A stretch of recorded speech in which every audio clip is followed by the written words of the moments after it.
Hello friends. Did you know that nearly 80% of those who watch my videos aren't subscribed? If you enjoy the content, I'd truly appreciate it if you hit that subscribe button. It helps a lot. Also, don't forget to leave a like and share your thoughts in the comments. Your interaction not only supports the channel's growth, but also helps these stories reach more people. Thank you all for being here. By the way, where are you watching from? Let me know in the comments. I still remember the moment the dispatch radio crackled to life just past 1 a.m. that chilly March night in 2019. I was parked on Old Mill Road, idling under a dying street lamp, my boots resting on the frozen gravel, scanning the horizon for movement. The call was about an abandoned pickup truck half buried in a snowbank, headlights still on. It sounded routine, one of those midnight vehicle checks that happen after someone's been drinking or ran off the road. But something in dispatcher Roger's voice had a quiet urgency I'd learned to trust. When she said the plate matched a missing person report filed 24 hours earlier, my stomach clenched. We'd gotten a call from the cousin of a local ranch hand, a young man named Tyler Monroe, 23, who vanished after finishing a shift at Miller's Dairy. Word was, folks in this county didn't stay missing long. Word traveled fast, and as a rule, someone always heard something. But this time, nothing. I flipped on my overhead lights, the blue and red strobes fading into the swirling snow. As I pulled onto the shoulder, the frozen air hit me like a wall, and my breath came out in thin white puffs. I remember looking at the truck first. A battered old Ford F-150, collapse of ice on the windshield. The door half open as though someone had stepped out and never returned. The engine ticked as it cooled, sending a metal rattle through the frame. I could see tire tracks leading off the road into a stand of pines, then disappearing.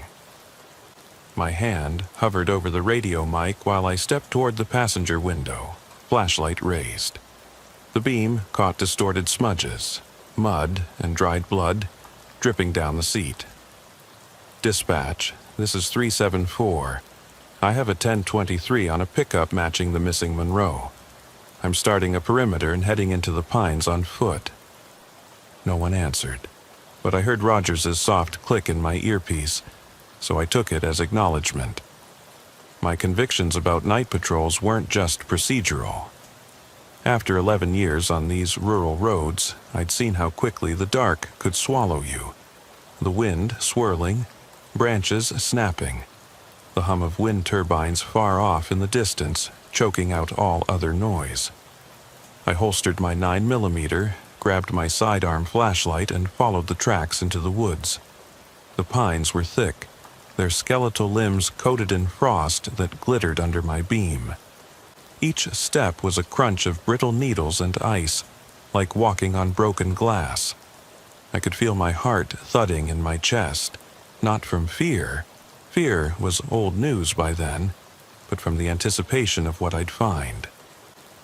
The tracks led to a shallow ravine where the snow was marred by footprints, fresh and deep. I knelt to examine them.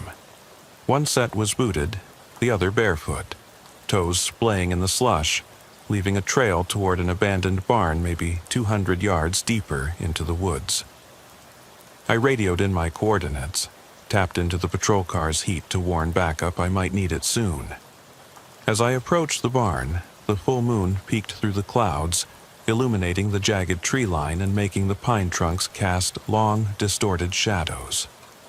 My flashlight picked out the faded red paint of the barn's exterior, rusted corrugated panels flapping in the wind, like tattered flags.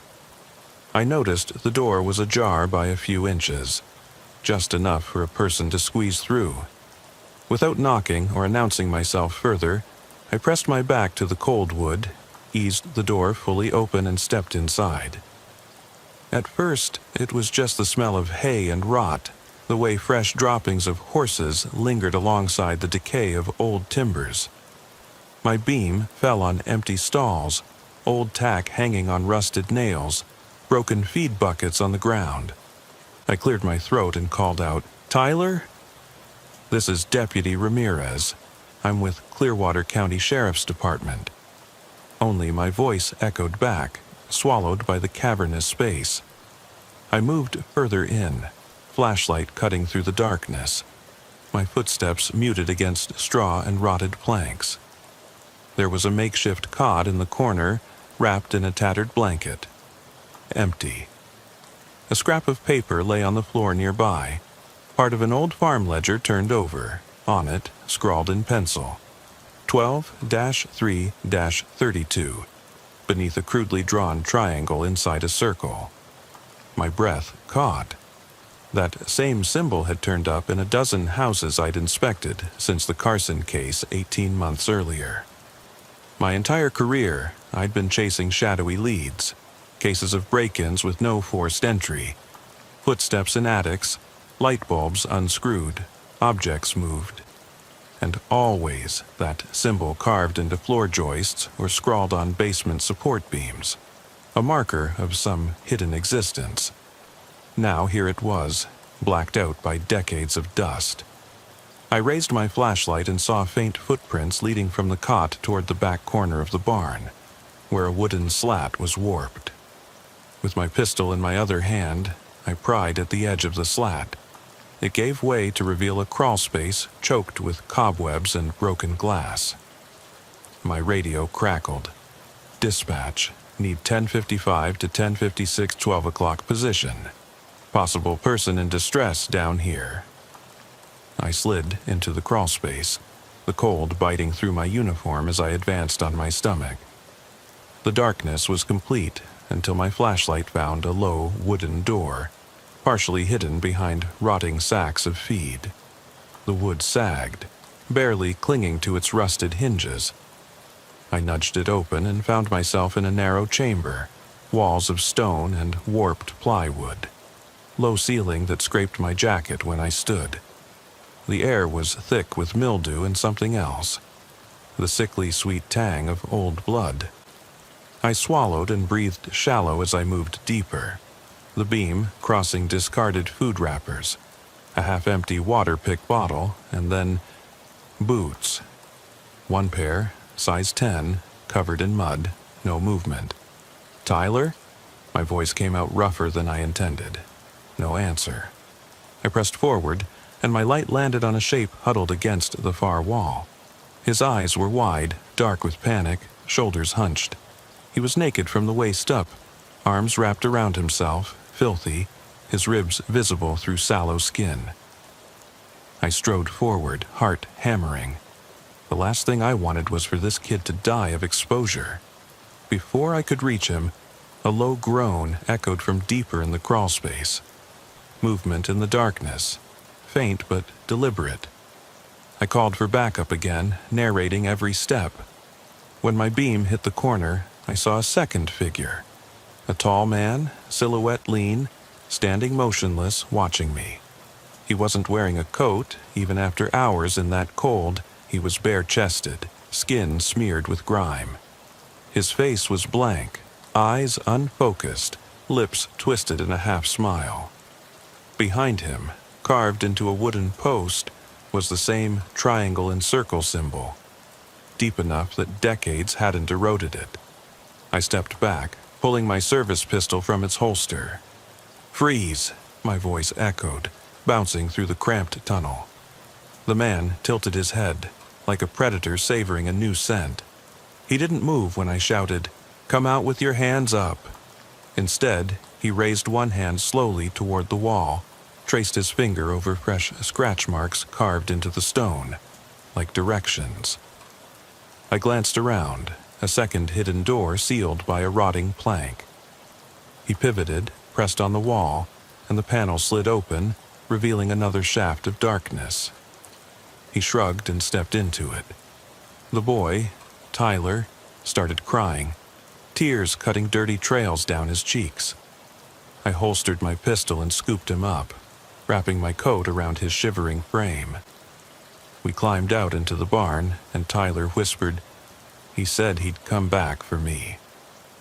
The word he echoed in my mind.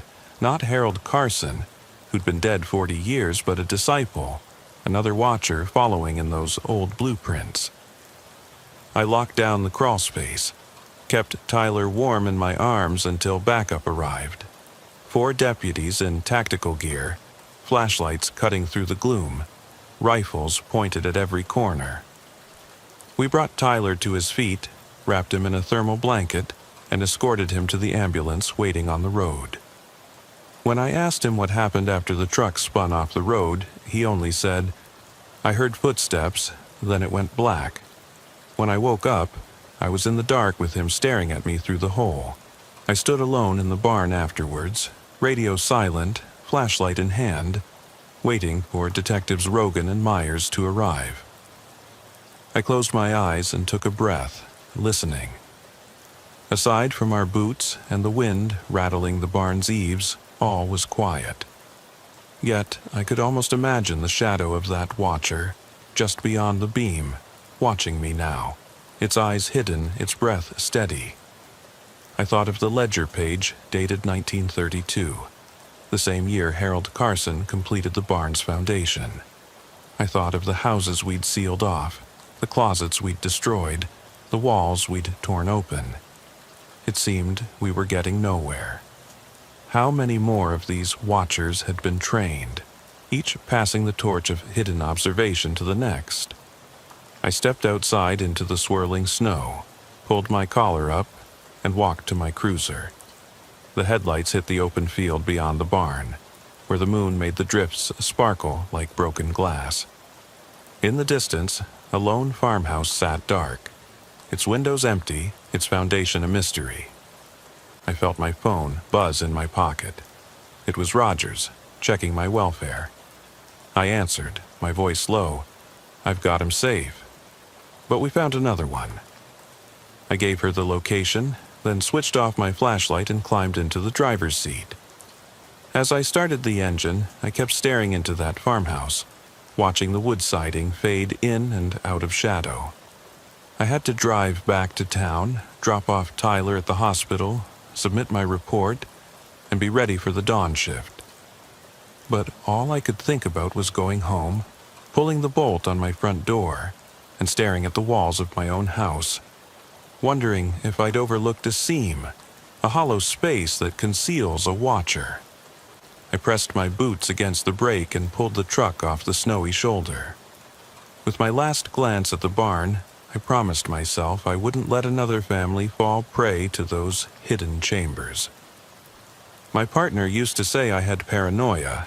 After tonight, I called it survival. Later that week, I learned Detectives Rogan and Myers had combed the barn for prints, for DNA, for anything that could tell us who built that crawlspace or who'd been living in it until hours ago.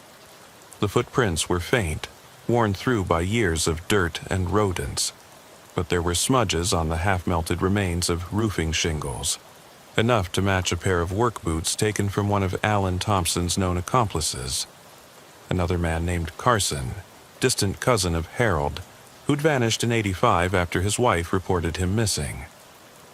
It seemed the cycle was never broken. I nearly threw up reading her statement. She'd come home early from a PTA meeting to find him gone, her closet door swinging, the carpet shredded, a photograph of their daughter pinned to the wall with a single nail. She never found him. She sold the house and moved away, terrified her daughter would come home to find him still watching. Now I knew we were chasing ghosts that wore human skin. We had to track down this Carson cousin. We had to follow the thread from that barn to every old structure Harold built. Meanwhile, families all across Clearwater and Whitman counties were still sleeping behind walls designed for concealment. My nights became a blur of dispatch calls, forensic interviews, hidden room inspections. I barely slept, wouldn't let myself turn my back on any closet door or crawlspace hatch. My anxiety sharpened. Every creaking floorboard in my own living room sounded like a footstep. Every hum of the furnace felt like someone breathing through the vents. That Friday night, I got a call from a neighbor on Pine Creek Road. A woman said she heard whispers through her baby monitor, though her child wasn't even crying. She thought it was static at first until she heard a low, hushed voice say, "I see you." I sent Deputy Torres to check it out, but as soon as he pulled up, the woman's lights went dark. Torres found the front door unlocked and the house empty.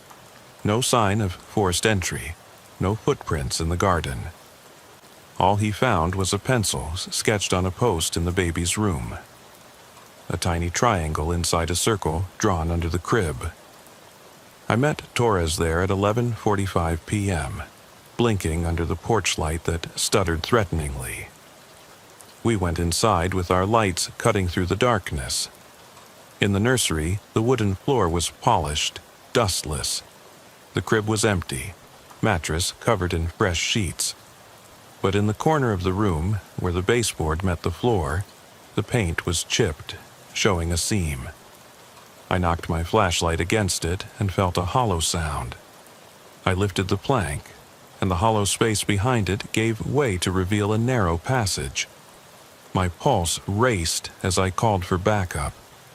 By the time Detectives Rogan and Myers showed, we had the house evacuated.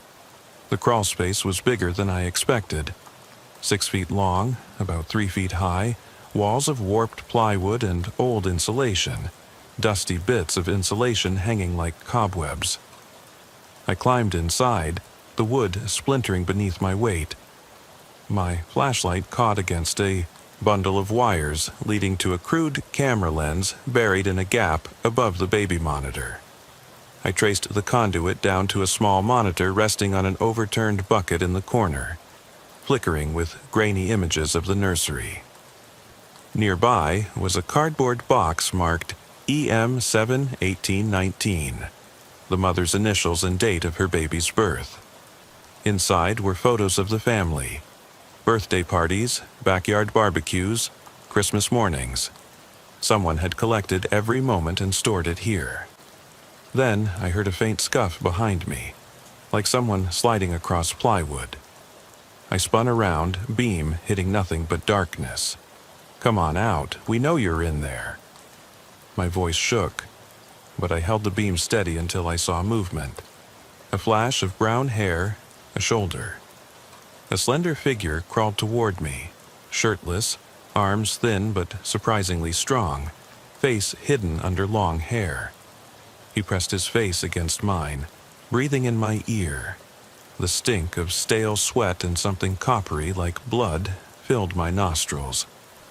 I forced myself to stay steady, reached out and slapped his wrist, sending him crashing into the wall of the crawl space. He scrambled back, clawed at the darkness, then bolted past me and vanished deeper into the bowels of the house. I followed, heart pounding so hard I thought my ribs would crack. The tunnel ended at a false corner under the living room hearth. He had ripped the bricks away, revealing a deeper void. I shone my light into it and saw something that made me wish I'd never become a cop. A child's sock pinned to the wall, blood on its cuff, alongside a scribbled note, "Daddy's watching." A chill ripped down my spine. Back in the living room, I tried to calm the mother, but her screams echoed through the house, bouncing off walls like ghosts. We searched for him in every attic, under every floorboard, behind every false panel. Finally, around 3:30 a.m., I heard Torres shout from the garage. I sprinted over and found him standing over a body huddled behind the tool racks. The figure was naked from the waist down, face smeared with dirt and dried tears. I recognized him instantly, that same expressionless look, the hollow eyes. He was breathing shallow, a trickle of blood at the corner of his mouth. His wrists bore fresh bruises where Torres had handcuffed him. I leaned in and saw a tattoo on his forearm, an upside-down triangle inside a circle, the lines jagged as though carved by hand. No name, no identification. Just that symbol, a sign I'd come to dread. I grabbed his collar, slammed him against the cold concrete and shouted, "Who are you?" Who sent you?" He didn't answer. His lips twisted into that half-smile as though he finally found me. We took him in, processed him, found his fingerprints matched no record. No expletive chain, no phone. Nothing but a single photograph in his pocket. A faded black-and-white image of a large house in the woods with a lean man standing under the porch light, his eyes obscured by shadow. On the back was written, H.C. 1947. That had to be Harold Carson, long dead, but somehow alive in the minds of these men. At 5 a.m., I drove home. My mind swirled with questions I had no answers to. How many of these watchers were out there? How many crawl spaces, hidden chambers, and false walls had been waiting for me to find them? And most unsettling, how many were still occupied right now? My house was quiet when I pulled into the driveway. Too quiet. I stepped inside, deadbolt clicking behind me, and flicked on the kitchen light. The living room was empty, but as I turned the corner into my home office, something caught my eye. A smudge on the second book on my shelf. Books I never touched, in black ink. The same circle and triangle symbol. I fumbled for my flashlight, heart pounding so hard I thought I'd hear it outside. I shone the beam on the shelf. The books were shifted. The second from the left protruded by an inch. I grabbed it and pulled. The shelf swung outward, revealing a narrow cavity behind, just enough for someone to hide. I stumbled back, dropped my flashlight, and it rolled forward, beam dithering across darkness. I saw the letters BR 2011 scratched into the inside of the cavity. My breath froze. BR, Ben Ramirez, some witness, some apprentice to Harold Carson, had marked this for me. I stared at that empty hole for what felt like hours, stomach twisting. In that moment I understood that the hunt would never end, that I was forever the watched and the watcher. I locked the shelf back, but my hands trembled as I bolted it in place and bolted my home the same way I bolted every panel in every case. I lay in bed, staring at the ceiling, listening to the hum of the furnace. Every creak made me jump. Every distant car sounded like someone creeping across my lawn. I thought back to Tyler, to the baby's room, to every terrified face I'd encountered. I thought of the barn, of the abandoned houses I'd sealed, and the countless basements still hiding, their secrets. I felt a hand on my shoulder, cold and weightless, though no one was there. I forced myself up, stumbled to my feet, and walked to the window. Outside, a single flicker of light from a neighbor's porch cast a thin cone of brightness. I stared into the dark, half expecting a figure to step out from behind the fence. But nothing moved. I went back to bed and lay on my back, the mattress sagging under me. My eyes stayed open long after sleep should have come, watching the ceiling fan spin, listening for whispers behind the walls. I felt as if the house was breathing around me, ready to reveal another secret at any moment. As exhaustion finally crept in, I thought of the note. Daddy's watching. And I realized that I was the daddy now, the guardian of this county's secrets, the one who had to watch. But who watched me? Who had carved my initials and marked me as the next link in a chain that stretched back nearly a century? The thought made me want to turn on every light, bolt every door, tear down every wall. Instead, I closed my eyes and pretended I was looking at nothing but darkness, until I heard it. The faint scrape of wood, like a panel opening somewhere just beyond my bedroom door. I froze, muscles coiled. The house was silent again, but my skin crawled. I reached for my pistol on the nightstand and felt its familiar weight. If I left this house tonight, I would find that crawl space, I would rip it open. But for now, I lay there, pistol in hand, listening for the next whisper, the next creak. and I knew that somewhere, hidden just out of sight, someone was still watching. The darkness in my room pressed in, and sleep finally took me, though I dreamt of crawl spaces and hidden rooms, of faces behind walls, and of the unending vigilance a person like me would have to keep for the rest of my life. I jolted upright when I heard it, the soft scrape of wood from behind the bookcase. My heart slammed, and I dared not breathe. The pistol on the nightstand felt heavier than ever, a cold, solid promise against the unknown. My hands shook as I slid out of bed, letting the covers pool at my feet. Each floorboard groaned under my weight, a cracked note in the stillness. I crept toward the bookcase, every nerve alight. My flashlight lay on the dresser. I snatched it up, its beam slicing through the darkness. The bookcase sat flush against the wall, its shelves loaded with old case files, hunting magazines, and my daughter's childhood trophies, evidence of a life I'd tried to keep normal even as my nightmarish reality twisted around me. I gripped the mantel above the shelf and pulled. The bookcase pivoted with a groan, revealing a narrow gap about 2 feet wide. Cold air rushed past me, carrying a hint of mold and the faintest trace of coffee. Strong, dark, and too freshly brewed for comfort. I flicked on my flashlight and edged inside. The hidden cubby was cramped, barely wide enough for me to crouch. My flashlight revealed a jumble of notes pinned to the wall, Polaroids of my children asleep in their bedrooms, grainy nighttime shots of my partner's house across the street, and a scrap of paper scrawled with my badge number and name. Beneath the photos lay a small notebook, its cover stained and edges curled. I opened it, reading his jagged handwriting. B. Ramirez, always on the lookout. Tonight you rest, tomorrow you hunt me.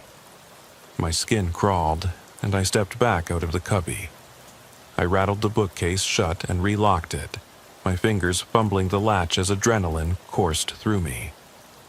In the silence, I nearly expected to see him standing in the doorway, grin frozen like a grotesque mask.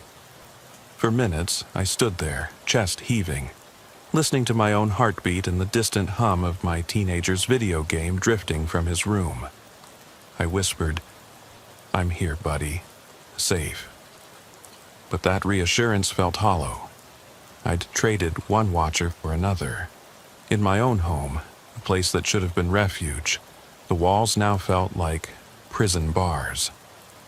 I spent the rest of the night restless, pacing the hallway, checking locks on every door and window. By dawn, I only had an hour's fitful sleep.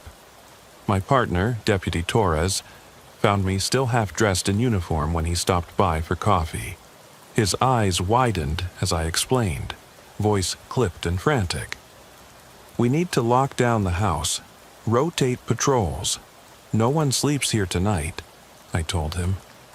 He nodded, concern etched in his features, but I could see the unspoken question. How do you protect someone who's already inside your walls?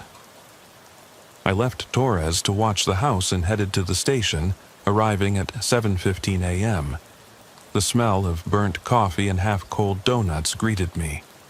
Detective Rogan was already poring over evidence boards, photos from the barn, the baby's room, and now my own home. Her face was drawn, dark circles under her eyes. "You okay?" she asked without looking up. I shook my head. "Someone's been in my house. We have a watcher in my walls." Detective Myers slid a photo across the table. An image from the baby's room monitor. A masked figure crouched in shadow, holding the baby's worn, stuffed bear. The timestamp read 3:42 a.m. My blood ran cold. "How many children's rooms?" I asked quietly. She lifted her eyes, haunted. 3 confirmed in our county. Last 2 years. Walls, attics, spaces under floors. We've sealed most, but they keep popping up. I sank into a chair. So it's not just Carson's family. My voice trembled. They nodded. The notebooks recovered from the barn and the baby's room had references to other counties, lists of houses with that triangle and circle symbol, symbols carved in attics of a farmhouse on Briarwood Lane, scratched into the floor joist of an abandoned Victorian on High Ridge, spray painted behind a false panel at an old general store that doubled as an apartment. Each mark signified a place designed for observation. They'd traced a network. More watchers, more hidden rooms, more families terrified to look behind the walls. Rogan pointed to a map plastered with colored pins. We've identified 24 symbols so far, half in Clearwater County, half scattered across neighboring counties, all tied to properties originally built or renovated by Harold Carson and his disciples after him. They've branched out. We found one last week in Lancaster County, Kentucky, of all places. Means someone's carrying the design manuals across state lines. I rubbed my temples. So, even if we tear out every hidden space here, they'll build new ones tomorrow. The exhaustion in my voice echoed in the small briefing room. Myers stood, grabbing his coat. We'll set up a task force. Agents from state police, our SWAT for safe entries, local code enforcement. We'll hit every house marked on this map within 48 hours, seal every crawl space, every hollow wall. But the symbols keep showing up. It's like they're taunting us. I nodded, leaning back. And if they're watching me right now? What if the next mark is in my deputy's house, my partner's place, my mother's house? My voice cracked. Rogan laid a hand on my shoulder. We'll get to them first. But I could see her doubt flicker behind her eyes. I spent the next 2 days leading simultaneous assaults on the market houses. One team tore open a basement in an old church rectory that had been converted into apartments. They found a chamber behind the confessional wall, its rafters scrawled with dates and initials, watch points spanning decades.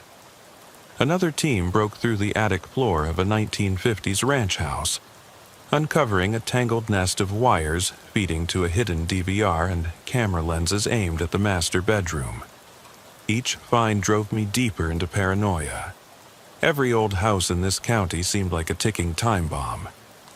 Back at my house, the board on my office wall had swelled into a tapestry of red strings, connecting photos of symbols, addresses, and grainy photos of watchers' faces. My children's sleeping patterns, school schedules, and friends' names were posted there too, evidence of how exposed they were. My partner had installed sensors in every room where a watcher might hide, but I still checked every closet, tapped every floorboard, closed my eyes to listen at every door. On the third evening, I got a call from Sheriff Cortez herself. She'd taken up the investigation after news of Whitman County's arrests. Her voice on the line was calm but urgent. We're finding skulls in the hidden rooms. Not just journals, bones. Some as old as 1945. Human remains under floorboards, sealed behind drywall. They're from people who vanished without a trace. Female hitchhikers, drifters, even a teenage boy in 1962. We just found 8 sets, all in Carson-built homes. We need your team to catalog every hidden chamber's contents. This is beyond voyeurism. They're disposing of bodies in the same spaces they watch from. My stance in the station hallway went slack. Bones? Jesus, that means the watchers aren't just recording, they're murdering. My voice caught. Cortez didn't respond for a moment. Yes, it's a cult, not just individuals, a cult that's continued for generations. She hung up before I could ask how many interviews she'd scheduled. That night, I barely ate dinner. I drove to the Morgan farmhouse on Briarwood Lane, a place where last year we'd found a hidden room behind the pantry. The walls there were cold, each hollow board a memory of the past. I walked through the cleared rooms now, lamps removed, plaster patched. In the kitchen, the tile floor was replaced, the pantry rebuilt. But as I ran my hands over the new cabinetry, my fingertips felt a hollow resonance beneath. My trainer's instincts screamed. I tapped the tile edges, nothing. But I knew to look further. I found a small seam under the baseboard, barely a hairline fracture. I knelt, pried at it, and heard a hollow thunk. My radio crackled. Torres, updating me on last results from the Dixon. House, another one. Bones, fresh mags of camera reels, Polaroids of a family sleeping. I pried open the seam with a screwdriver. Behind it, a narrow cavity about 3 feet deep and 2 feet wide. I felt the cold draft blowing from that small gap and knew it led to a deeper crawl space. I radioed backup. As I pressed aside insulation and age-blackened wood, I saw the faint glint of a skull. One hand covered my mouth to keep from gagging. My other hand held the flashlight steady. The bones had been bleached by time, but still smelled of rot. I traced the cavity's length, finding tattered clothes and a rusted pocket watch stopped at 11:47 p.m. That time matched the disappearance of a young singer in 47, a case I'd studied as a rookie, the one never solved. My knees buckled. My mind spun. Torres and a couple of deputies arrived, donning gloves and keeping their beams steady as they sifted bones and journals. The journals detailed rituals, observations of families on key dates, births, anniversaries, Christmas. The watchers weren't just watching, they were deciding who to kill. Each body had been transported through hidden tunnels, lured with promises of anonymity or riches, then slain and left behind paneling to be discovered decades later. I stepped back, wiping sweat from my brow, feeling bile trickle up. A deputy called me over. Beneath a tattered photograph of the singer was a note. "Your turn, B. Ramirez. Thank you for volunteering." The ink was shaky, but the message was clear. Arranged next to it, on the same shelf, was a recent photo of my family, my wife and kids, sleeping in our living room, taken from a vent under the floor. I swallowed hard, forced myself to keep breathing. The deputy handed me the photo. My daughter's eyelashes flicked in sleep like the wings of a moth. My son's arm lay across the blanket in a familiar way, my wife's hair spread out on her pillow. I felt a darkness seep into my bones. I pocketed the photo, and as I looked up at the pantry wall where I'd discovered bones, I realized murder and voyeurism had become intertwined. There was no separating them. They'd watched for months, maybe years. I'd given them space to bury crimes I never knew existed. And now they'd claimed my home, my family, as the final prize. When the bones and journals were confiscated, I left the farmhouse at dawn. The snow was gone, replaced by mud and thawing ground. The morning air was cold and damp, cutting through my uniform. I drove home in silence, passing more shuttered cabins and tree-shadowed roads that now felt like corridors to some hell. In my head I repeated, "Get home. Lock the doors. Keep them safe." But I knew there was no safe place when the enemy could live in your rafters. I arrived at my driveway around 6:20 a.m. My house was still in lockdown. Torres's cruiser sat across the street, lights off, engine cold. I stepped onto the porch, chest tight, and tried the doorknob. It clicked open. I swallowed the lump in my throat and switched on the porch light. The house looked normal, peaceful even. I drew my pistol, stepped inside, and flicked the hallway light on.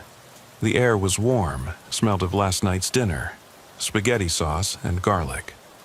I could hear my wife stirring in the kitchen, getting breakfast ready for the kids. A small, domestic comfort that nearly split me open with guilt. "Tori, you there?" I called, voice tight. Deputy? Torres answered from the living room. His face was pale. He stood guard by the front window, flashlight in one hand, his own pistol drawn. We found something else, in the crawlspace under your office. My blood ran cold. I set my jaw and hurried toward my home office. The door was closed. I flicked on the light and my partner pointed to a section of carpet I'd had replaced just 2 days earlier. He knelt, peeled back the edge, and there it was. A dusty floorboard with the triangle and circle carved into its edge, deep and purposeful. The board wobbled when he tapped it. My flashlight caught on a hinge in the subfloor. With gloved hands, Torres pried it open, revealing a narrow tunnel sloping downward. Edges lined with insulation that I recognized from old barn sites. This tunnel led further beneath my home, deeper than any foundation should go. An observation chamber, built intentionally to watch from below. I swallowed and exchanged a glance with Torres. He gave me a curt nod. I took a deep breath and climbed into the tunnel, flashlight and pistol raised. The crawlspace was cold, slick with condensate, narrow as a grave. The beam flashed across a stack of old newspapers. Headlines from 2011 detailing the first Carson murders, and then landed on a makeshift bed of blankets, a water-stained journal, and a cabinet stocked with Polaroids of my house from every angle. Exterior porches, kids' bedrooms, our backyard cookouts. Each photo bore a date. Last month, 2 weeks ago, yesterday. I felt bile rise, but pressed on. The far end was another board, half-caved, hiding a small alcove built into the foundation wall. I knelt and raised my flashlight. Stacked inside were boxes labeled with every member of my immediate family. B. Ramirez, M. Ramirez, C. Ramirez, E. Ramirez. I glimpsed each face in those Polaroids, captured sleeping in their beds, playing in the yard, living their lives completely unaware of my presence. My partner's radio crackled, and I heard the distant steps of deputies clearing the rest of the house. I squeezed into the alcove and saw writing scrawled across the stone. Dates and initials. June 11th, 2011. H.C., October 5, 1997. C.C., March 3rd, 2019. B.R., the initials of each watcher patched into history. My eyes blurred as I read the last entry. May 10th, 2020 DS. The initials of the man who took Tyler. Someone had signed my name below his, indicating I'd become the newest caretaker of these hidden chambers, the watcher and the watched. My breathing caught in my throat.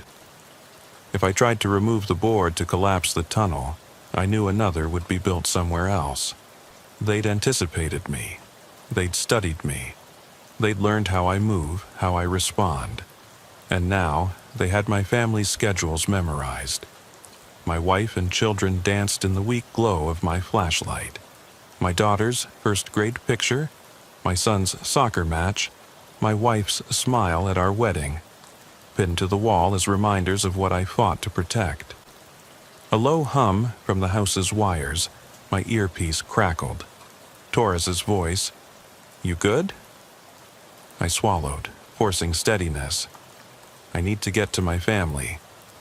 Secure this tunnel. Notify SWAT.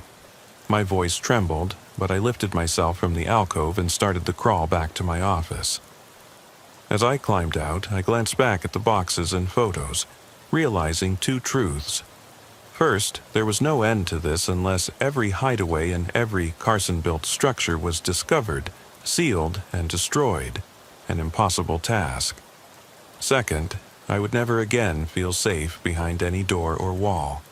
Someone had lived beneath me, watched me, and now had my name etched into their lineage. BR.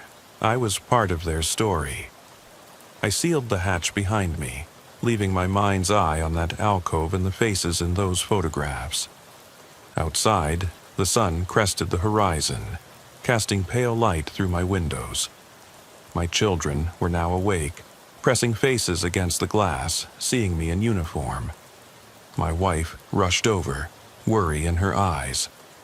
Without answering, I knelt and hugged them, feeling their warmth against my cold uniform. I wanted to reassure them, to say everything would be okay.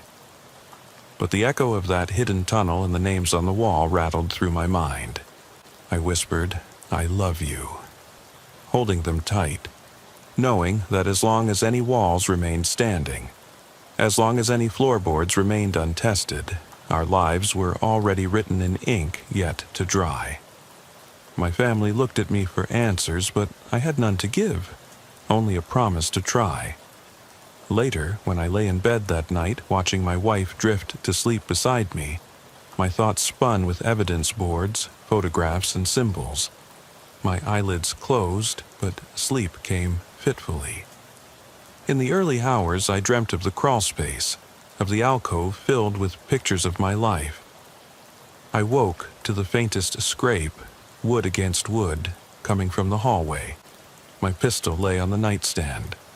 I reached for it, but froze when I heard my daughter's soft cry from her nursery across the hall. Instinct told me to run to her, but another part of me, hardened, trained, knew I had to move with caution. I rose on stiff knees, light from my flashlight flickering, and walked slowly toward her room. The door was cracked open. I nudged it with my toe, the hinge creaking.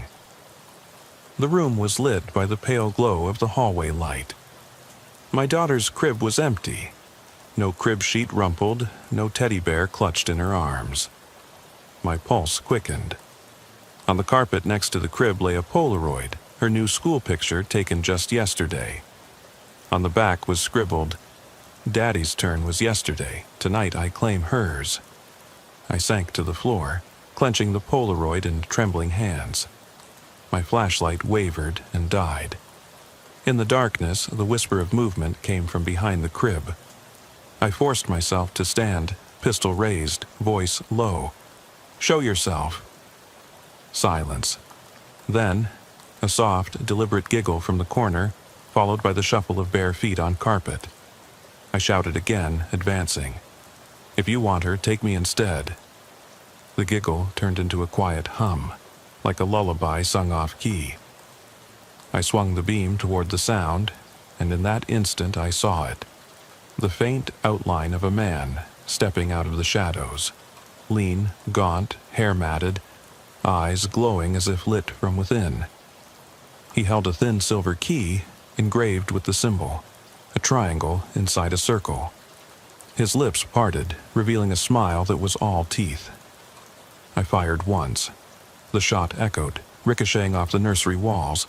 The figure stilled, then vanished, melted into the darkness, leaving only the echo of that terrible grin. I dropped to my knees, chest heaving, scanning the room. My daughter's crib remained empty. The front door slammed somewhere down the hall. I raced toward it, adrenaline driving me, heart so tight I thought it would rupture.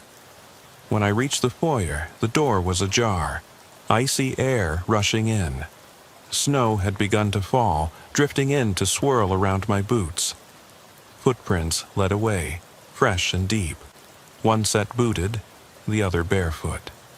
They trailed toward the side yard and disappeared. I stood there shaking, listening to the wind. The house was silent now, but I could still hear that hum, a lullaby echoing, woven into the walls. I realized with stark clarity that this war would never end. I would chase them to the ends of the earth, but these watchers would always be one step ahead. They'd taught me their rules: watch, wait, kill. And someone, somewhere, was writing this story with my family's lives as the ink. I knelt at the doorway, the snowfall settling on my shoulders. My daughter's Polaroid trembled in my hand. Tears blurred my vision as I whispered, "Please, let her be safe." But in that instant, as the wind whispered through the empty hallway, I felt a presence behind me, watchful, patient. I never turned to see who it was. Instead, I sank deeper into the darkness, feeling the cold bite of snow and terror as one entity, because I knew the watchers were inside every wall, under every floorboard, and somewhere, just beyond the reach of my flashlight, lay the fate of my daughter. The wind howled as the front door closed on its own, leaving me alone in darkness, uncertain if I'd ever see her again.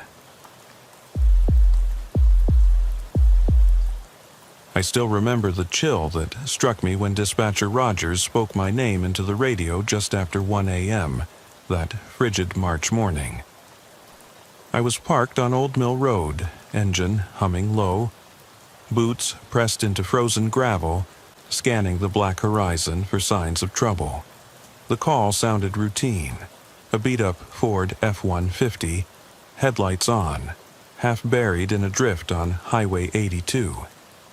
But when she told me the license plate matched a missing person report filed less than 24 hours earlier, my pulse doubled. We'd had one report on a kid named Tyler Monroe, 23, a ranch hand who vanished after clocking out from Miller's Dairy. In Clearwater County, nobody stayed missing. Lived, died, moved on, sure. But vanish? That was rare. When it happened, I had to respond fast. I switched on the overheads, blue and red strobe lights cutting through the drifting snow, and eased my cruiser off the shoulder. The air was cold enough to freeze your lungs, biting at my exposed face. As I approached the truck, tire tracks led from the cab into a tangle of pines, disappearing. I killed my lights and nursed the brake, flashlight in one hand, service pistol in the other. The beam revealed the pickup's door swung ajar, engine still ticking as though frozen in time. I crept to the passenger window, saw dried mud and old blood smudges plastered across the seat. No sign of a crash, just a truck abandoned on the road with its headlights piercing the dark. I keyed the mic. Dispatch, this is Ramirez. 10:23 on the Ford F-150, possible missing Monroe. Tracks leading into the woods. I'm on foot. My radio crackled with faint static. Rogers's reply soft. Copy that. Proceed with caution. I crossed the gravel embankment and stepped into the woods.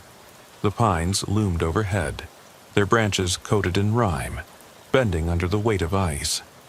Each footfall crunched like breaking glass. I followed the prints, one set booted in sturdy work boots, the other bare toes splaying in the snow.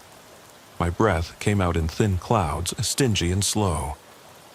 The tracks led to a squat barn, its red paint peeled away by decades of wind and cold. The door hung crooked on rusted hinges, and a single window clung to its frame, cracked and frosted. My flashlight beam danced across the weathered boards, flickering as I stepped closer. The moon peeked through cloud cover, casting an otherworldly glow that made every shadow tremble. I eased the barn door open, and it groaned like a wounded animal. Inside, the smell of stale hay mingled with mold and decay. My beam picked out empty stalls, old feed buckets upturned, a battered saddle draped over a rotting post. I called out, "Tyler?" "Deputy Ramirez, Sheriff's Office." My voice rattled, swallowed by the cavernous space. Only silence answered. I took slow steps forward, pistol drawn, each stray beam revealing nothing but darkness. Then I heard it. A low, wet groan from under a collapsed pile of hay bales. I froze, adrenaline coiling. Carefully, I approached the sound and shoved aside the heavy hay. There, in a small pen forgotten by time, sat Tyler Monroe, gaunt, filthy, barely conscious. He was curled against the cold plank floor, wrapped in an oilcloth rag that did nothing to keep out the damp chill. His eyes opened, glazed and frantic. "He's here," Tyler rasped. "Please, he's coming back." I knelt, slipping off my gloves, and placed a hand on his shoulder. He flinched, gasping. You're safe now. I'll get you out." His thin frame shook as he tried to speak, but I cut him off. "What happened?" My voice was steady. Years of training, honed for emergencies. He pointed with a trembling hand to a rotten floorboard near the back wall. Under there." I nodded at my radio. "Dispatch, this is Ramirez. I've got Monroe alive, but he's been held captive under the barn. I need backup and medical." I paused, focusing on Tyler's labored breathing. Then I glanced at the board I'd kicked aside. A faint seam in the wood revealed itself to be a hinged panel. My boots crackled on straw as I pried it open with my flashlight handle. Below was a narrow crawlspace choked with dust, old newspapers, and the unmistakable tang of dried blood. My light reflected off something metallic. A tarnished canteen, an empty jar marked months-old water. On the far end, a warped wooden flap led deeper into darkness. I signaled backup to stay at the barn entrance, then slipped into the crawlspace. The air was rank with mildew and the stale tang of rot. Every breath burned as I edged forward, pistol and flashlight cutting through total darkness. My light caught scribbles on the far wall, faded ink with the date 12/32 scrawled under a crude triangle inside a circle. My stomach dropped. I'd seen that symbol before, in homes we'd sealed during the Carson case last year, proof of hidden watch points. I pressed on, boots scraping against the low ceiling, until the crawlspace opened into a slender chamber. The walls here were lined with faded Polaroids, snapped through peepholes, from just outside unsuspecting families' bedrooms. My beam caught images of neighbors asleep, kids playing in their yards, a mother brushing her hair at dawn. Beneath them lay personal items: a woman's hairbrush covered in blonde strands, a child's stuffed animal with a faded name tag, and a stack of photographs detailing daily routines. Wakes up at 6:15, eats breakfast at 6:30, leaves for work at 7, scrawled in neat cursive. I swallowed and felt bile coil up my throat. The watcher hadn't just lived there for days. He'd been hidden, watching for months, cataloging every moment of his victims' lives. I knelt, stomach twisting. By then, backup had arrived and pushed their lights down the tunnel. I held my beam steady as deputies Torres and Myers pulled Tyler up and led him out. Torres caught my eye, nodding toward a second panel in the far wall. With a grunt, I pried it open, revealing a rusted trapdoor leading into a dark storm drain. Fresh footprints extended out to the field beyond, still wet from runoff. I radioed in coordinates and labored back out to the barn floor, sealing the tunnel behind me as best I could. Above, the wind rattled the rafters, as though the barn itself was warning me. This was only the beginning. We loaded Tyler into the cruiser and sped to the hospital, sirens muted so we wouldn't startle him. While he was treated for hypothermia and minor dehydration, I returned to the scene with Detectives Rogan and Myers. We searched the barn with forensics.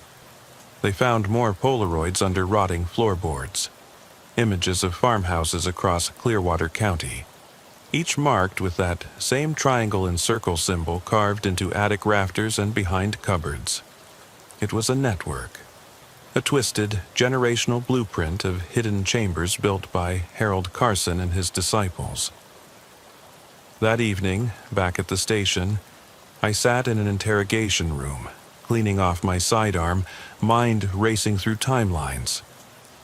The prints inside the tunnel matched Alan Thompson, a handyman who'd apprenticed under Harold in the late 1970s. He'd stolen architectural plans after Harold's death and spent decades building concealed spaces in houses he picked at random. I felt anger flare, then recede into grim resolve. Alan Thompson had been living these last months in the barn, feeding on fear and solitude. When we tracked him to a decrepit trailer on the county's west side, he didn't resist. His face was blank, eyes hollow. He wore only jeans and a leather belt. Doctors said he sustained severe frostbite after collecting Tyler. During interrogation, he spoke with clinical detachment. "I watch because people are honest when they think they're alone," he said. "I only kept him so long because he was curious. As soon as I knew he saw me, I left." I studied him in the interrogation room, wires overhead, mirrored glass beyond. He didn't smile, didn't flinch. He simply stared, as though we were already part of his collection. When I asked why so many houses, he pointed to the wall. A crudely drawn chart listing date and initials, going back to 1934. In each entry, victims' schedules, habits, birth dates. And at the bottom, BR 2018, Deputy Ramirez, always watching. For a moment, I felt bile rise again. He'd known my name, my shifts, my family's routines. I spat words out like broken glass. "You think this is a game?" He nodded, calm as a priest. "Your house is next." "I've already started." I left the room shaking, as if the air itself had poison. That night, I drove home through the dark streets of Clearwater County, flashing streetlights illuminating my reflection in the side window. My face drawn, eyes haunted. I pulled into my driveway at 2:15 a.m. and sat in silence, engine humming and clock ticking. The house looked normal. Warm light spilling through windows, kids' toys scattered on the front porch like everyday life. And yet, I felt the walls closing in. I unloaded my pistol, slipping it into the waistband, and eased inside. The house was quiet, too quiet. I shut the front door and pressed my back to it. I could taste the stale coffee from late-night shifts, the scent of patrol car leather. I listened, heater humming, refrigerator humming, faint snore from my wife's side of the bed. I crept through the hallway to my home office. A corkboard on one wall plastered with Polaroids from the barn, blueprints of old farmhouses, symbols I'd graphed out. Beside the board sat my desktop, silent. I looked at the strip of photos pinned to it, my family's birthdays, anniversaries, my last promotion photo. I felt dread settle in my gut. My hands drifted to the doorknob of the bedroom, then back to the corkboard. I spent the next hour dismantling every picture, every scrap. I pulled the bed away from the wall, checked behind the nightstand and under the closet floor. The kids' toys in the living room. Each had been swapped out with identical toys I'd never seen before, their faces painted with different expressions. I felt helpless. Rangers search for ghosts, deputies chase predators. But tonight I hunted a specter that hid behind crawl spaces and under floorboards. I realized that no lock, no bolt could keep them out. Their network reached through every foundation built by Harold's hand. I barely slept. When dawn's pale light filtered through the blinds, I sat at the kitchen table, coffee in hand, staring at the newspaper. The front page headline read, "Missing Ranch Hand Found Alive. Barn Captor Arrested." Below, it was a small story on a woman from Pine Creek Road reporting voices on her baby monitor. I closed the paper and exhaled a breath I'd been holding for hours.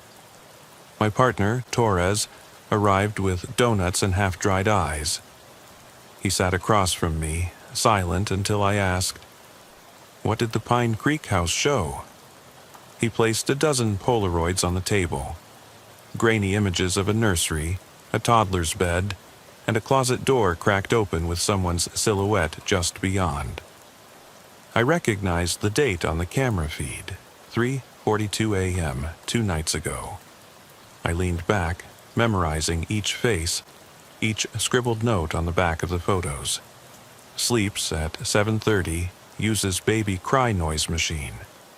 Another symbol, triangle and circle, etched on the nursery baseboard. I swallowed. The menace was growing. spreading like a stain through the county. I spent that day coordinating a task force. State police, SWAT, county code inspectors. We hit every house listed under Carson built between 1965 and 1979. We tore open attics, pried up floorboards, hammered holes in basements. Each finding was worse than the last. Hidden cameras wired to living rooms, concealed hatches under kitchen sinks, observation holes behind bathroom walls. One house had steel mesh behind wallpaper, tuned to a baby monitor. Another had a secret room in the attic, filled with decades of journals. Each entry describing a witness's life. The trend was clear. Watcher collects data, selects victim, isolates, then kills, leaving remains hidden until years later. By dusk, I was bone-tired and furious. We shut down 10 houses that day, sealing each hidden chamber. But as we worked, new reports trickled in. A skid steer operator found a rotten floorboard under a farmhouse dance hall. A couple heard breathing in their attic at 2 a.m. A teenager woke to see his clothes moved on his bedroom chair, nothing else disturbed. Each time, they found the same symbol carved into the wood. It was a game of whack-a-mole. For every chamber we closed, 3 new ones surfaced. That night, I dared not go home. I checked into the only motel still open in town, room 12. A dim space with a TV mounted high, static flickering across it. I left my badge on the dresser, boots on the floor, pistol on the nightstand. My phone buzzed non-stop with dispatch updates. I called my wife once, my voice a hollow noise. "They're everywhere. I'm staying here." I heard tears in her voice as she replied, "Be careful." I ended the call and stared at the ceiling, haunted by faces. Tyler's gaunt, frightened eyes, the baby's empty crib, my daughter's smiling school photo pinned to the corkboard at home. I got a text from Torres. "We found another hatch, canning cellar under that old church on Briarwood Lane. Bones. Lots of them." I put my head in my hands. I was fighting shadows that built homes to trap lives. I didn't know how to stop them. My breath hitched as I realized there was no sanctuary. From the barn, the house, my mind, my soul. I felt their eyes on me under the motel floor, and I wondered how many rooms between the walls were waiting for me. At 3:15 a.m., I woke to a soft knock on the motel door. My heart seized. I grabbed my pistol, turned on the lamp, and crept to the door. I peered through the peephole. Nothing but dark hallway, the exit sign blinking. I opened the door an inch, hallway empty. I stepped back, and the door swung shut on its own. I caught sight of a folded paper tucked between the door and jamb. With numb fingers, I unfolded it.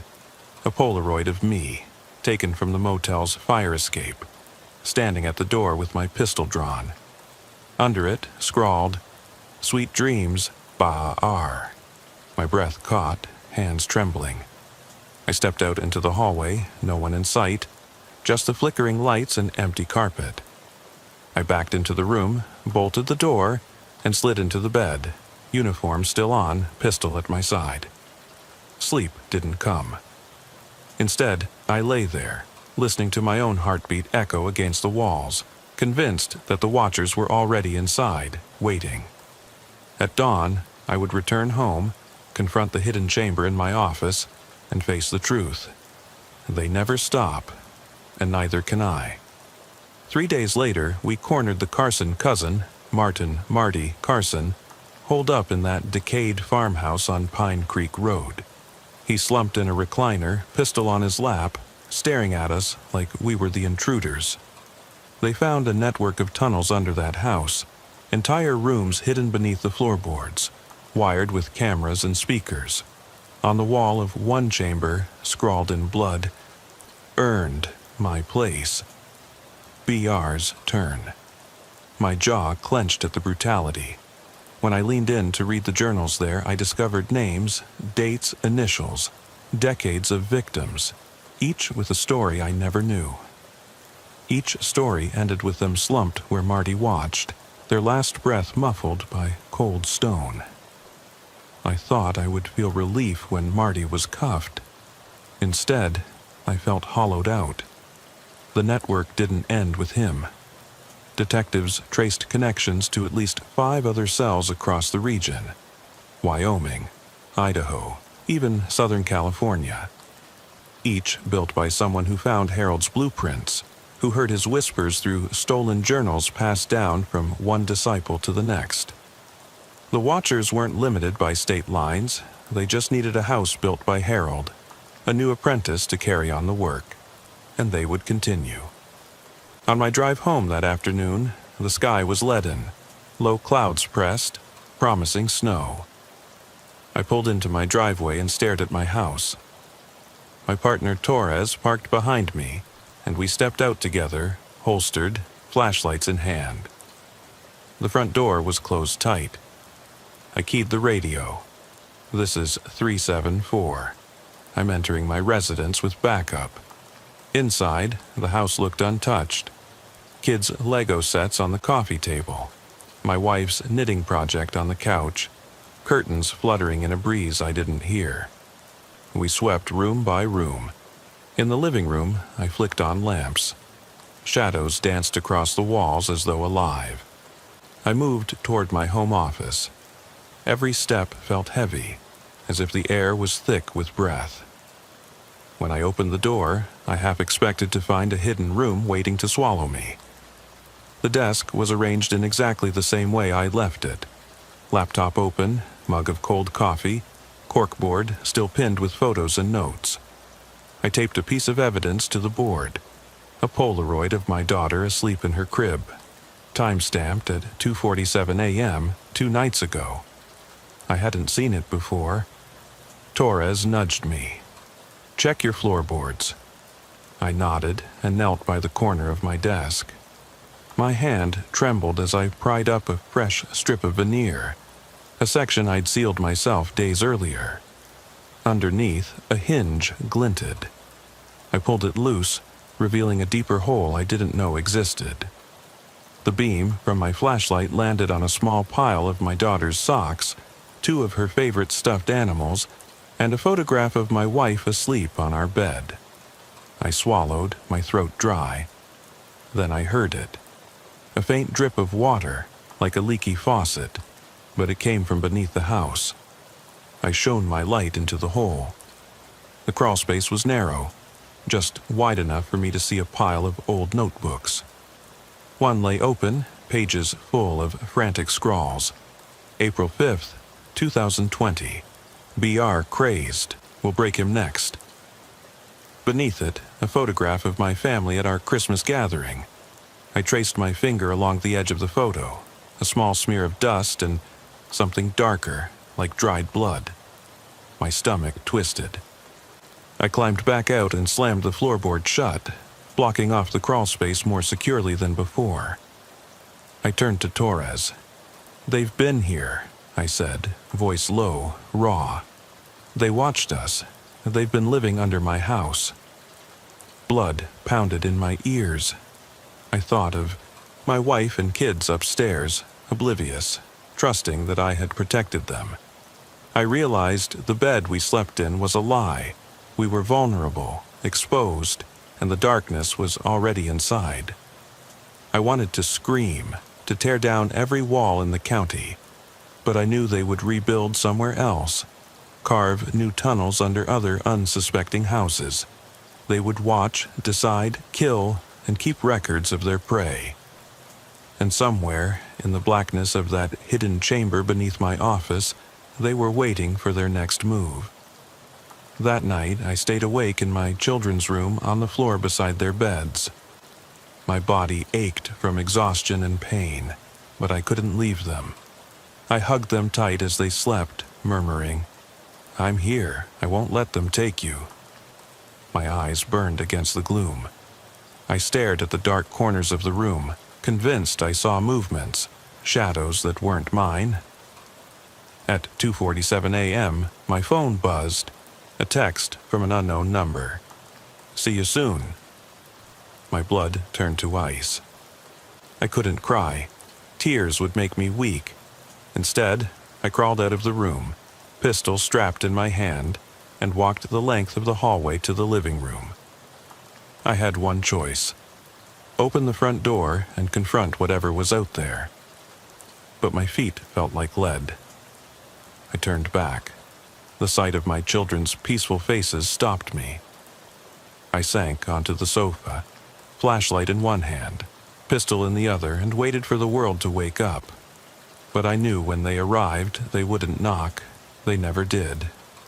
They'd slip in under the floor, unseen, and my family would vanish before dawn. I sat there as the house groaned around me, each creak a whisper. "BR, your turn." The storm outside picked up, wind howling like a wolf hunt. My resolve hardened.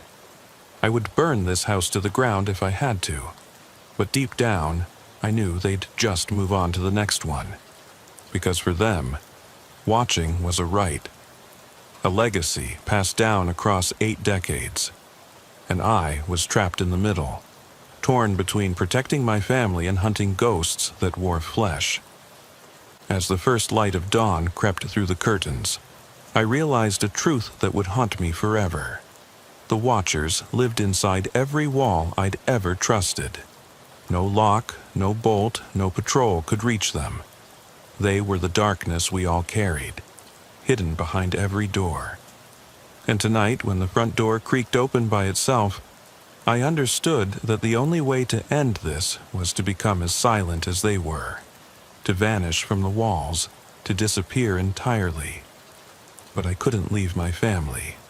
I could only stand guard, waiting for the next sound, the next breath behind the plaster.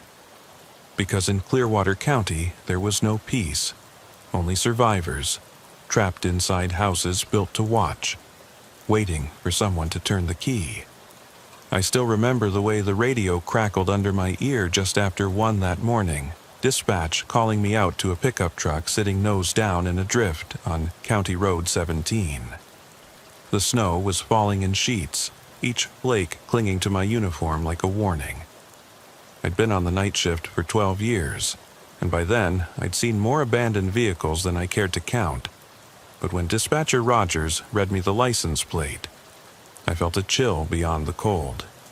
It matched the report for a missing kid, 17-year-old Daniel Whitaker, who was supposed to be home 3 hours ago but never showed up after his shift at the feed mill. In these parts, kids come and go, rent barns for parties, screw around in cars, but they don't vanish.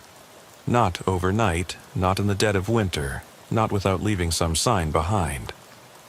When I turned off onto the unplowed road, the headlights from my cruiser cut through the whiteness. My tires crunched on the frozen gravel, the engine idling low as I pulled up behind the truck. An old Ford F-150, rust creeping across its hood and a layer of rime frosting over its taillights. The driver's door was open halfway, swinging in the wind like a wounded arm. I killed the engine and climbed out, the cold hitting me like a punch to the face. The wind whipped snow under my coat, into my collar, and I could feel my teeth grinding. I shoved the door against the gusts and shone my flashlight into the bed. Empty, except for a shovel and a tattered flannel jacket that couldn't have been more than size 16, soaked through and stiff with ice. No footprints around the vehicle, no sign of skid marks, nothing but the tracks leading into the woods. 2 sets, one in work boots, the other bare toes, leaving bloody impressions in the snow. With my hand resting on my sidearm, I stepped off the road into the drifts. The pines loomed overhead, bowing under their burden of snow. Every step echoed in the stillness, until it sounded like my boots cracking the earth itself. I followed the tracks to a small clearing where I saw the faint glow of a barn window. Half its panes shattered, the rest dark. I paused, listening. The only sound was my breath hissing out so loud I thought it might carry. Over the wind, there was no radio chatter from dispatch, no backup coming. Only the memory of that missing teenager's face whenever his family called me frantic. I knew the weight of this call would be heavier than most. I eased the barn door open, the hinges moaning under the ice. Inside, the smell hit me first. A thick, cloying mix of rotting hay and something coppery like old blood. My light beam caught empty stalls, saw dust on the floor, rusted brackets where hay feeders used to hang. No movement. But as I stepped deeper, the floorboards creaked under my weight, and I heard it. A low, damp moan, like someone gasping through mud. I kept my flashlight steady and circled the stalls until I found an opening beneath a pile of bales. The wood was rotten, hanging by a single screw. I knelt and pushed, and a rotten plank fell away to reveal a crawl space. My gut twisted as I peered into the tunnel, black as a grave, narrowing until it disappeared. I swore I heard a muffled sob from within. "Daniel," I called softly. Only the hiss of wind answered. Without hesitation, I dropped to my knees and edged into the crawl space, one arm outstretched, my flashlight in front, pistol at the ready. It smelled like stale chemicals and damp soil, like a tomb sealed too long. I felt for a beam in front and pressed forward, boots scraping against broken glass and clumps of fur I couldn't identify. The tunnel angled downward, a gentle slope cut into the earth. My flashlight caught on something shiny, a metal canteen with dried flecks of mud. I kept moving, and the walls squeezed in until I had to crouch. The beam flickered and found discarded clothing, a flannel shirt with a missing button, a patched pair of jeans, too large for that kid, stained with something dark. My blood ran cold. I called into the darkness. "Daniel, I'm here. Talk to me." My voice echoed off stone and plywood. A rasp lifted from a head, like someone fighting to breathe. My fingers tightened around the grip of my pistol as I moved toward the sound. The floor gave way to bare earth, and my boots sank into a thin layer of frost. Then I saw him, curled on the ground, blanket wrapped around him but soaked all the way through. His face was nearly white, lips chapped and cracked. When he saw the beam hit his face, his eyes flared with terror, and he scrambled back, arms raised as if to ward something off. "It's okay, Daniel. I'm here to help," I said, voice steady despite adrenaline crawling under my skin. He reached for my hand, cold and trembling, and I knelt, wrapping the blanket tighter. His teeth chattered. "Don't let him see me," he mumbled, voice raw. "Please, we have to keep moving." I scanned the chamber. Low ceiling, wooden supports, a single vent grate high on one wall, rusted, but large enough for a man to stick his head through. Beneath the vent, a wadded-up ball of dirty paper lay on a wooden crate. I knelt to pick it up. It was a Polaroid, a blurry snapshot of Daniel asleep on his living room couch, taken from some angle no one should have access to. My heart pounded. I tensed, searching the darkness beyond the light's reach. A scuff of boots in the vent above. Too deliberate to be a rat. I pushed Daniel gently back and radioed in. "Dispatch, this is Ramirez. I have the missing person alive, but in a hidden chamber under the Whitaker barn. I need backup now. We have an active captor in the area." Seconds stretched into minutes before I heard the distant hum of sirens and bright beams slicing through the crawlspace entrance. I crouched next to Daniel, pressing my jacket against his shoulders, and guided him to his feet. He leaned on me as I lifted him.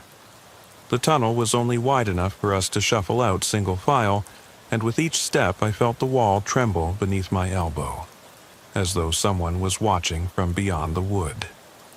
When we reached the barn floor, I heard the crackle of radios and saw 2 deputies running toward the opening.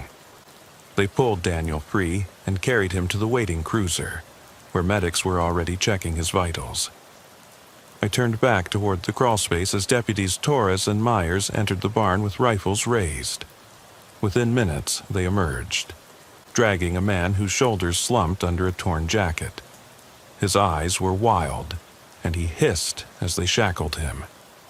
The deputies held him upright and guided him toward me.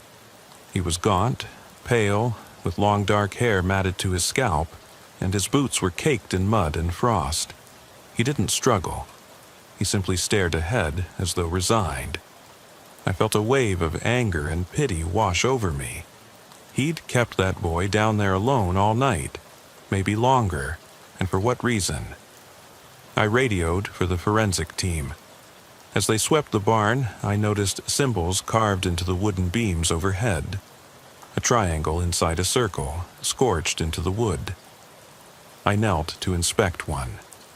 The edges still rough, like someone had carved it last week. My gut twisted. I recognized that symbol from a case a year ago, the Carson case, where we'd found a network of hidden rooms in an old farmhouse, each marked with that same crooked triangle circle. We'd thought it was isolated, a creepy legacy left by some dead contractor. Now, I saw it here under the Whitaker barn. It wasn't one lone wolf. It was a network. Back at the station, I ran prints on the guy we'd dragged out of the crawlspace. Alan Thompson, the same handyman we'd arrested last winter for trespassing under the Carson house. He'd served a year behind bars for that. We thought the case was closed when he got released, but something in him broke. He'd spent the next month studying those old blueprints, learning how those secret chambers worked. He'd taken the Whitaker barn like prey, waited until Daniel came home, and trapped him down there. I grilled him during interrogation. He stared at me with those dead eyes, face gaunt, lips peeling back in a half-smile when I called him a monster. He said, "I just followed the pattern. Build the space, watch the life. It's all the same." He pronounced watch like it was a privilege, a ritual. I left the interrogation room shaking. A ritual, hidden rooms, cameras, maps. He had plans for God knows how many families. I wondered how many houses in Clearwater County had those carved symbols tucked away where no one dared look. That night, I drove home in silence. The station was abuzz. Detectives mapping out every house built by that old contractor, volunteers checking crawlspaces, attics, basements. Back in my cruiser, I stared at my reflection in the side window. Dark circles under my eyes, my breath steaming in little clouds. I thought of Daniel's pale face, his eyes when he saw me emerge, that mix of terror and relief. I thought of how close I'd come to walking right by that vent, leaving him to die alone. I flicked on the overhead map of the county and highlighted each location where Alan's prints matched hidden entrances. 7 so far, and counting. I parked at my driveway under the flicker of a single street lamp. By then, it was after 3 in the morning. I climbed out, my boots crunching on gravel, and made my way inside. The hallway was dim, the only light a sliver from the kitchen. I could hear my son's breathing from the next room, even though he was 2 streets away staying with his mom for the weekend. I went into the house in uniform, still in that wind-chilled patrol jacket, badge glinting in the low light. I shut the front door quietly, the deadbolt clicking into place.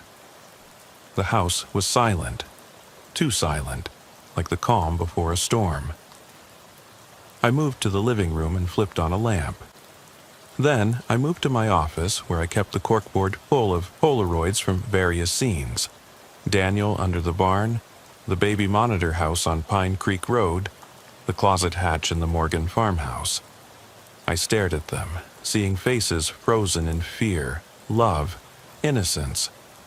My eye caught another photo pinned to the board, one I barely noticed before. Me, taken outside my own house, standing in the doorway just as I walked in, flashlight in hand. I nearly dropped my coffee mug. The timestamp on the corner read 2:57 a.m. 2 nights ago, just after the Pine Creek drugstore had reported signals through their attic speakers. I sank onto the floor, my back against the wall. My radio crackled, but the words on the air didn't register. Reports of another hutch under the old church hall, a secret space behind the library's basement shelves. When Alan was released 6 months ago, they thought he was reformed, but something broke him, expanded him. He recruited other apprentices, teaching them to carve symbols, line tunnels, rig cameras. He told detectives he belonged to a family of watchers, an unbroken chain stretching back to Harold Carson himself. Carson had died in 1979. Alan had trained under him. It was a legacy of voyeurism and murder disguised as architecture. Each symbol was a marker, a signal to someone else that this house was ready for occupation. I hugged my knees and closed my eyes, feeling the exhaustion crash down on me. 12 years in, I'd always thought my job was to keep people safe. But now I realized how naive that sounded as I sat in my own living room, aware that those same walls might be hiding cameras, listening devices, tunnels. I thought of my daughter, 6 years old, buried under blankets in her room. People talk about nightmares like they're escapable, but this was no nightmare. This was reality. A predator lived under barns, in attics, behind closets. Whenever a family left for church or lunch or a snow day, one of them might slip inside through a hidden panel and watch. And once in a while, they'd choose someone to vanish. I heard a knock on the door. They had a warrant to search my house. I didn't flinch. I walked calmly to the doorknob, unholstered my pistol, and peered through the peephole. Rogers and Torres stood on the porch. They'd keep watch while I searched my own home. I unlocked it, opened the door a crack, and let them in. I started with the kids' rooms. In my daughter's room, I checked the closet floor, tapping each plank. I lifted bedding to look for false compartments under her bed. I moved to my son's room, prying at baseboards, running a hand along visible seams in the floor. Nothing. Just the hum of the heater and the steady tick of the clock.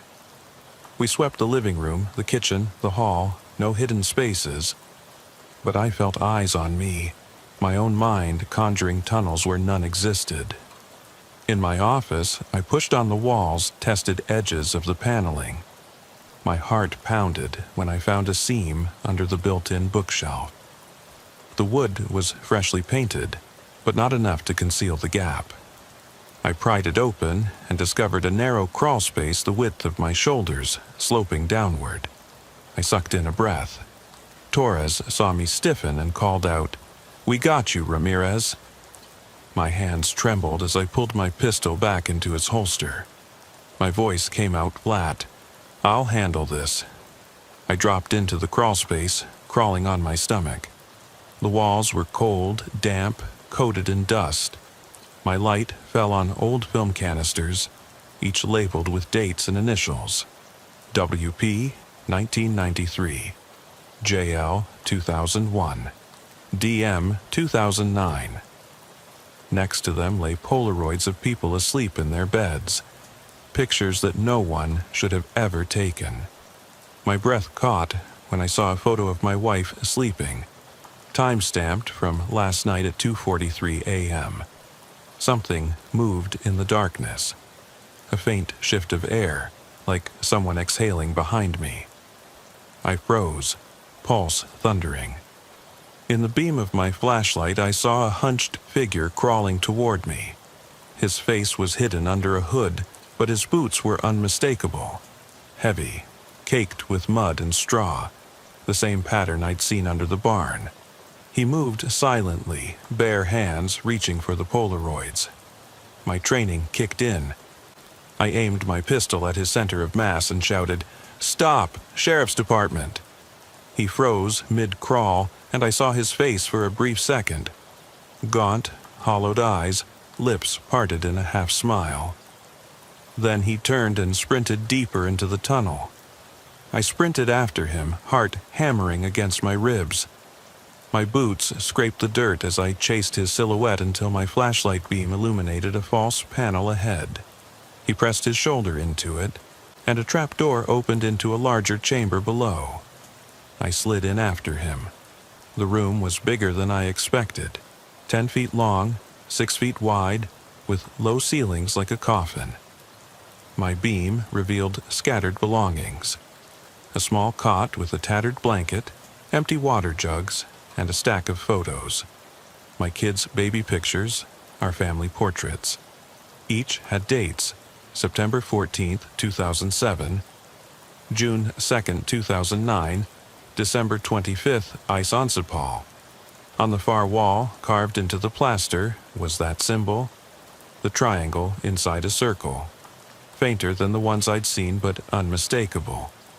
Beneath it, etched in trembling letters, BR 2020. My gut twisted. They knew me, studied me, my family, my home, my habits.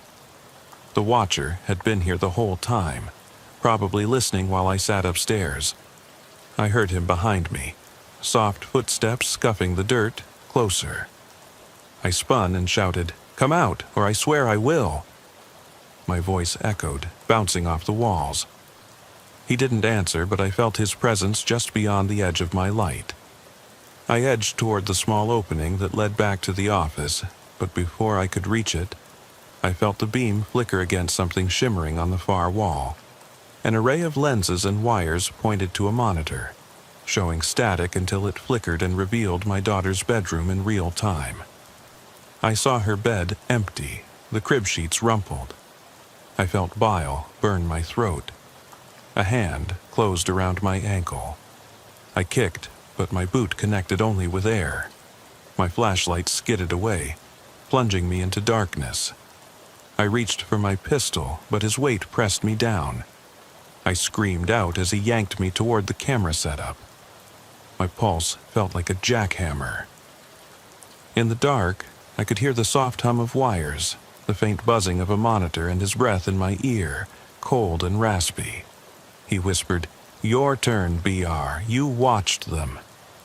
Now, you lose them." I pressed my thumb against the trigger, nowhere to aim. I couldn't see him.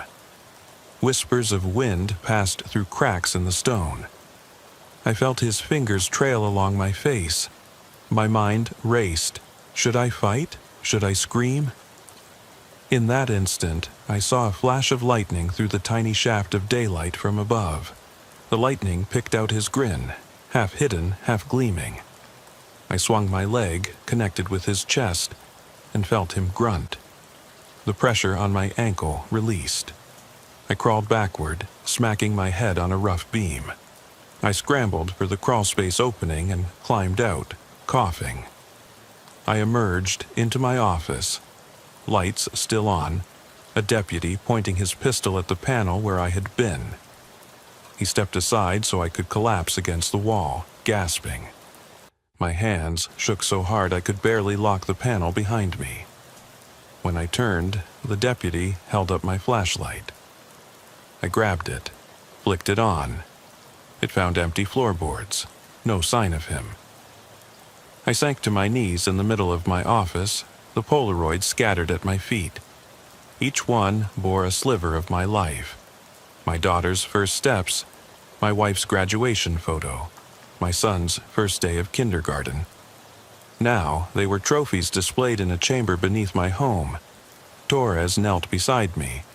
We swept the rest of the house. No one else here. His voice was steady, but his eyes betrayed him. Fear, disbelief. I nodded, not trusting my voice. He stayed with me as dawn's light filtered through the blinds, turning shadows into long, slanted bars. The silence of the house pressed in like a verdict. Later that morning, we found evidence pointing to a wider network. chambers built under the fire station on County Road 3, hidden spaces behind the town clinic, even a secret cell beneath the elementary school's library, each marked with that same symbol. They'd stitched a web of watchers so dense you could cross half the county without stepping outside a potential trap. I thought about every house I'd patrolled, every barn I'd walked past, every crawl space I hadn't pried open. It was as if the whole county was a stage, and we were all unsuspecting actors, each breath and blink recorded by those eyes in the dark. That night I lay on the floor of my daughter's room.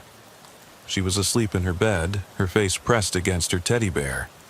My pistol lay on the dresser, flashlight on the floor. I stared at the ceiling, mind racing.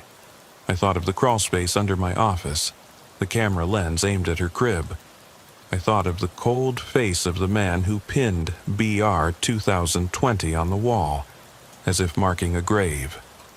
I wanted to leave the world behind, break every board off every house, but I couldn't.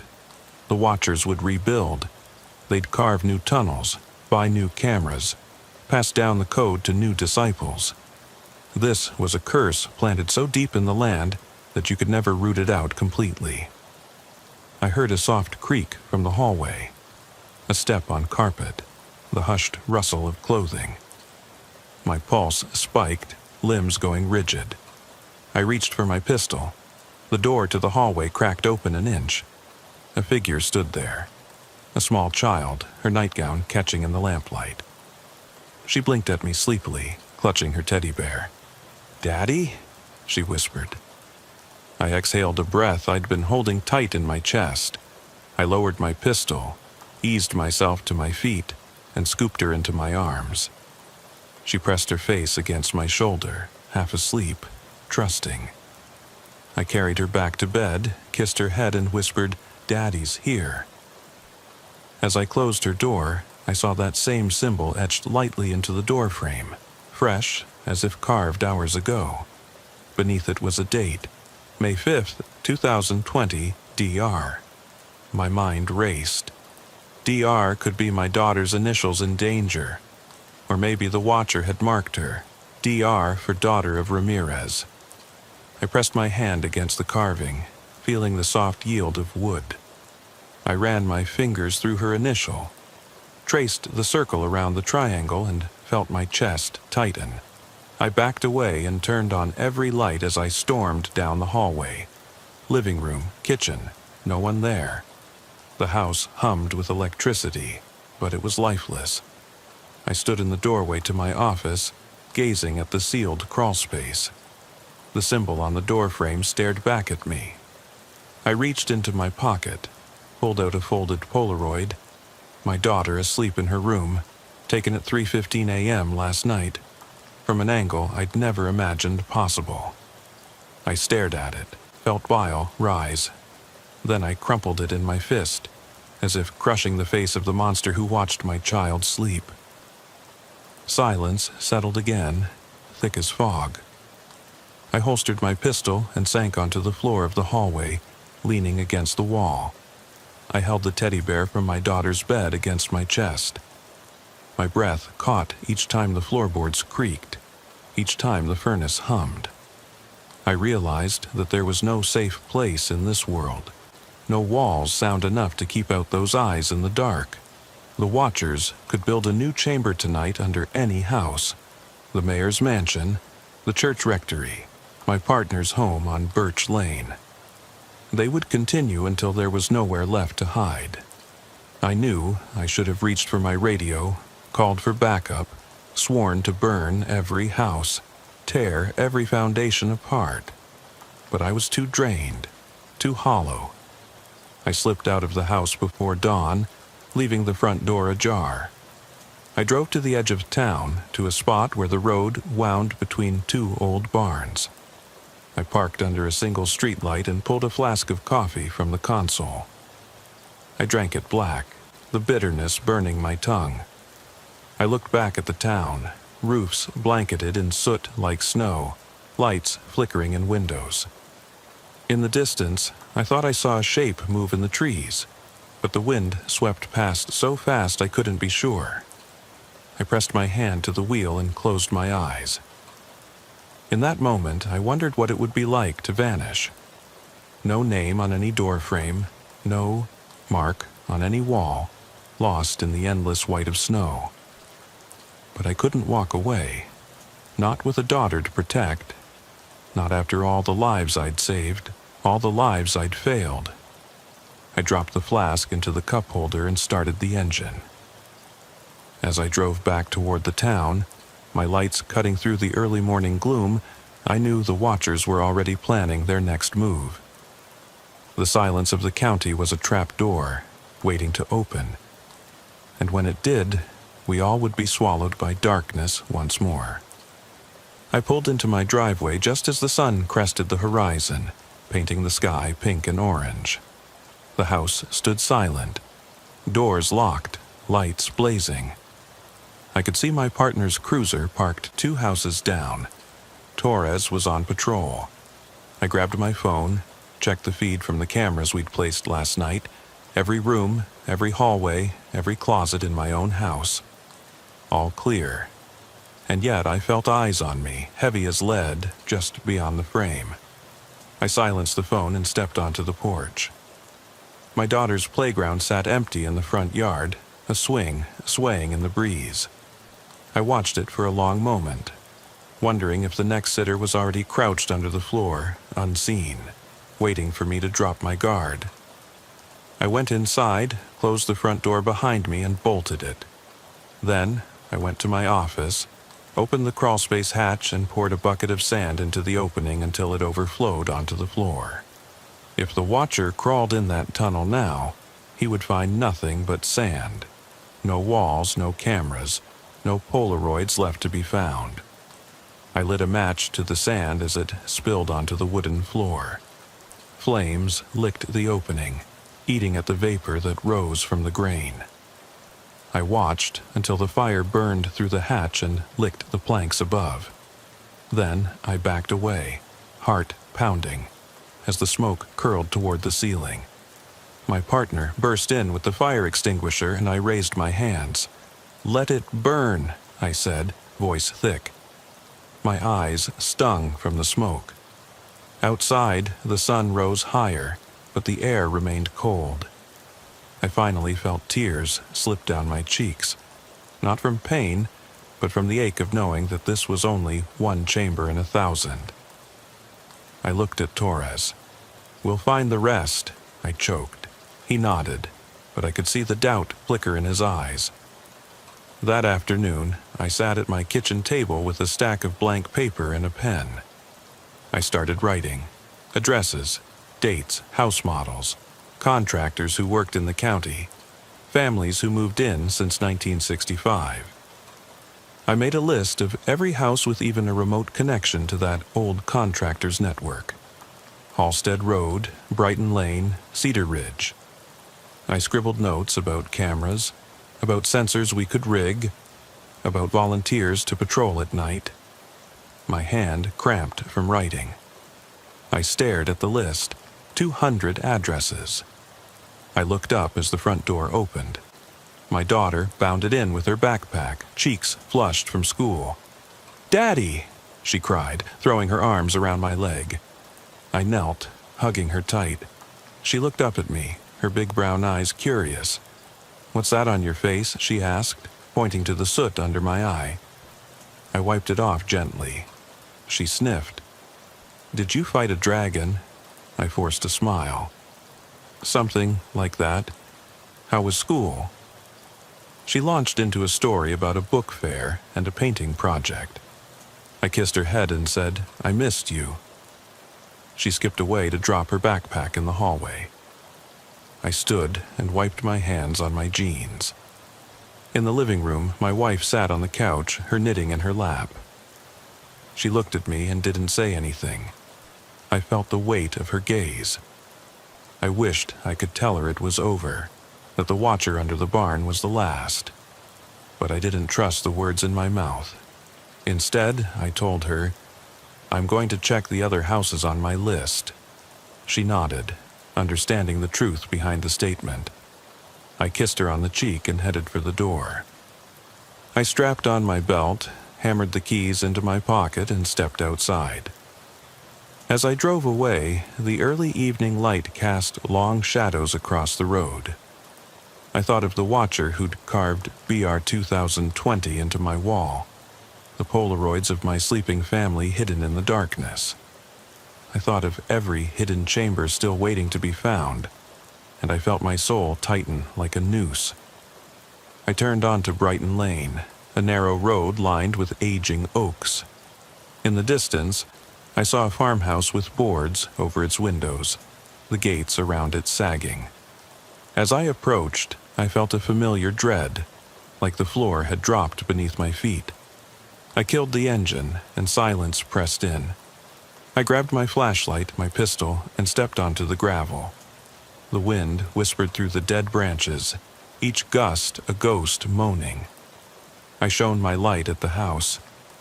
The front door was closed, but I noticed a seam at the baseboard on the porch, just big enough to slip a knife. I gripped my pistol tighter and approached. My flashlight beam bounced across cracked paint and warped wood. Then I saw it, etched into the doorframe. A small circle with a triangle inside, faint but unmistakable. My breathing hitched. DR 2020, the inscription read, just beneath the symbol, scribbled as though carved by a child's hand. A single floorboard near the threshold was loose. I pried at it with my flashlight handle.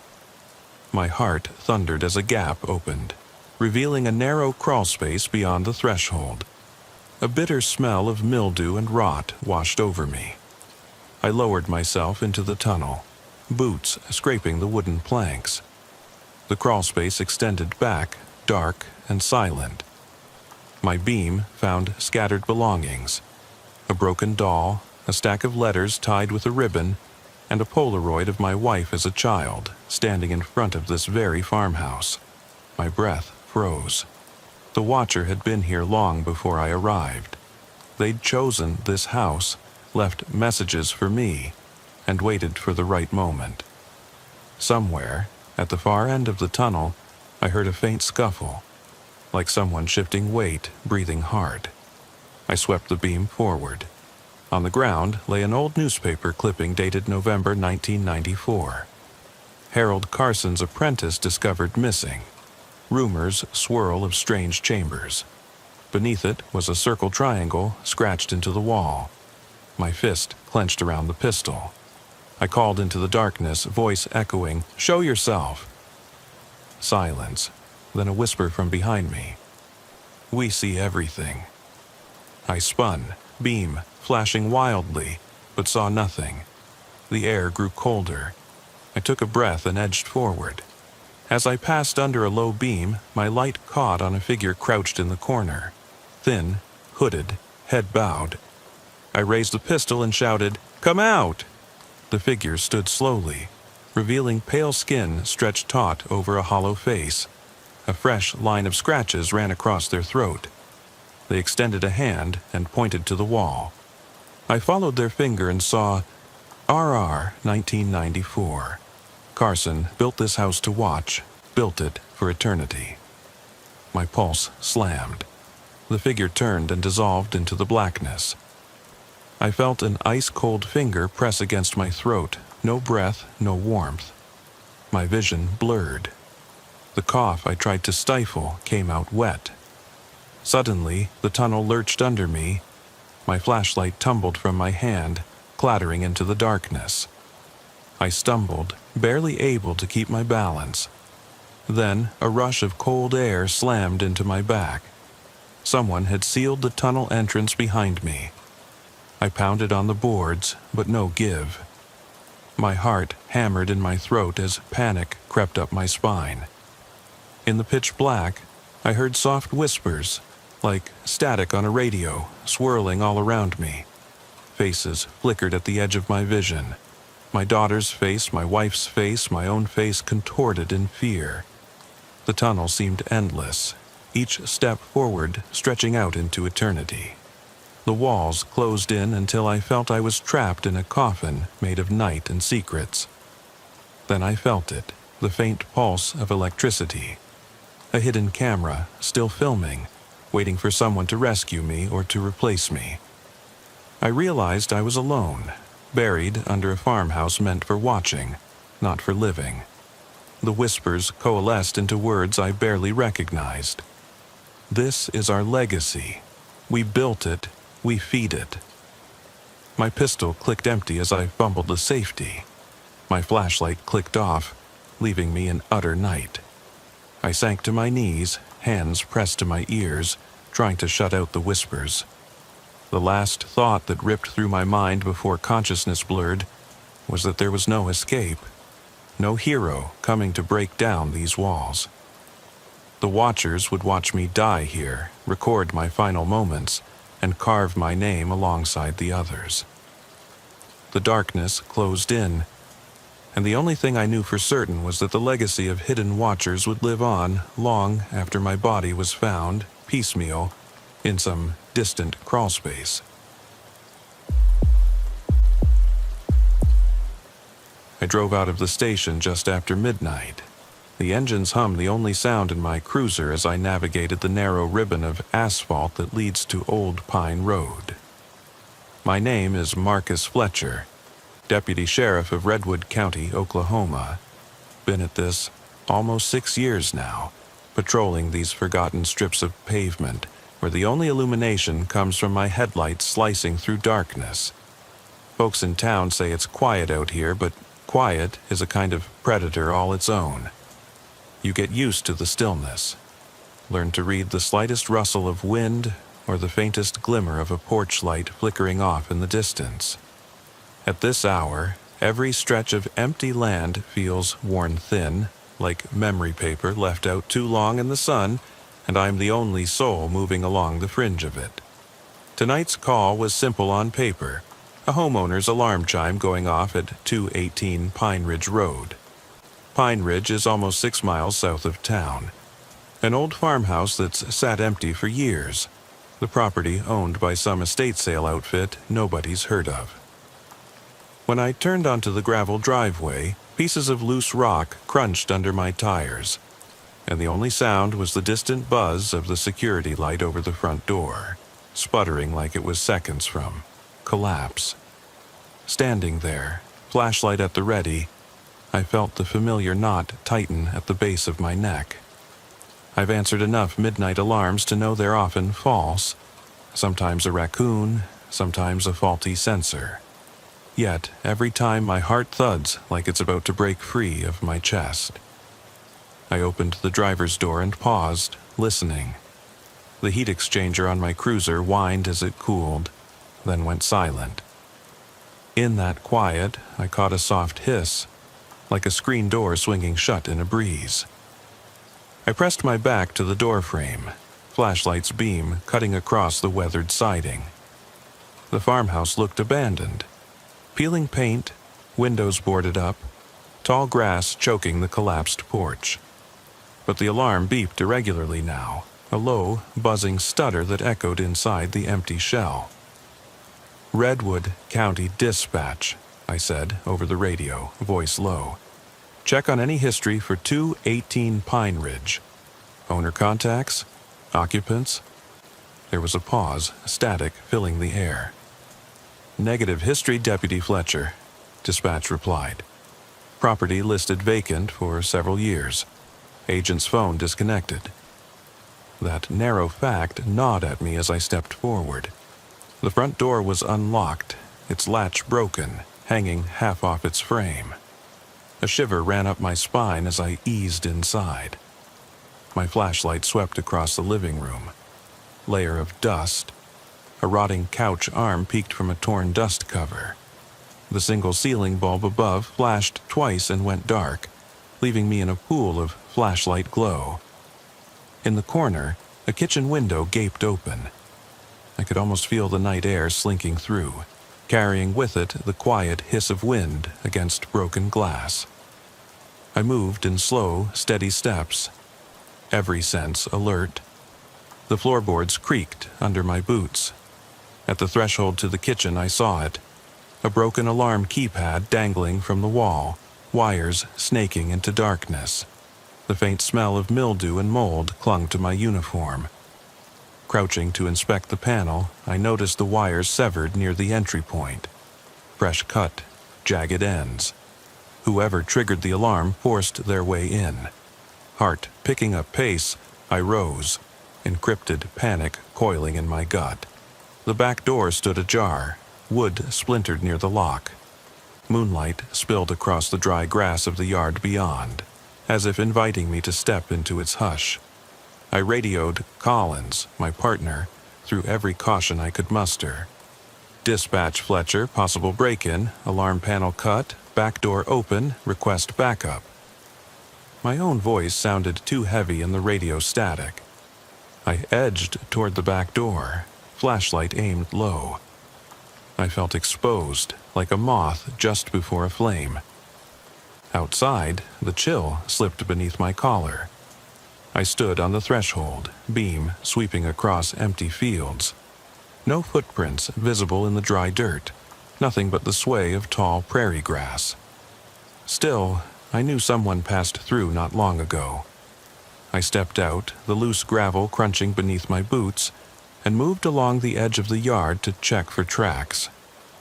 Up ahead, beneath a weak lamplight from a distant barn down the road, I saw footprints. Boot treads imprinted in the earth. Smeared lines of grit where someone had jogged off toward the tree line. I bagged a small cast, sent a photo to the lab phone, then felt that familiar resolve settle in. Whoever came through here probably moved on to that barn, or maybe further into the woods. Back in the cruiser, I idled at the mouth of the drive. High beams illuminating the tree line where shadows looked thick as ink. 2 minutes later, Collins arrived, his white pickup headlights flaring in my rearview mirror. He pulled in behind me and cut the engine. We exchanged a curt nod, each of us already anticipating what lay ahead. We decided to inspect the barn a quarter-mile north. As we drove, the road narrowed until the cruiser's tires crunched on a rocky trail. At the barn, a single bulb over the door flickered irregularly, its light too weak to push away the darkness inside. I stepped out first, flashlight in hand, Colt .45 pressed low. The barn doors hung open, one side sagging toward collapse, the other propped unevenly. Inside smelled of dry hay and rot. A cracked wooden beam above groaned with each gust of wind. Collins followed, his footsteps muted by a layer of dust and hay. We swept our lights across rows of empty cattle stalls, then into the lean-to on the right where livestock used to be sheltered. But the lean-to was empty, its stall doors splintered, metal feeders overturned. I spotted fresh tire tracks in the dirt floor, narrow, like ATVs or a compact utility vehicle, but still recent. We radioed for CSI to check them. Then I spotted it, half hidden behind a broken crate near the far wall. A trail camera strapped to a tree limb, pointing down the entire length of the barn. The weather-worn casing was damaged, but I could see it was recording. I felt an icy knot form in my stomach. Trail cameras were common in hunting season, but to strap one to a barn door without permission. We peeled it off the limb, unlatched the memory slot, and felt the weight of evidence settling on us both. We drove back to the station in silence. Once inside the evidence room, I inserted the SD card into the reader. The screen flickered to life. Timestamps scrolling back 6 weeks. Most frames showed nothing but static, dark forest, or drifting tree silhouettes. But then, August 15th at 2:02 a.m., a figure in a dark hoodie stands nearly center frame, feet barely visible through ferns. He holds a milky plastic bag, then a shovel. A second, flashbang of light from the camera's IR strobe, reveals him turning his head sharply, hood tossed back.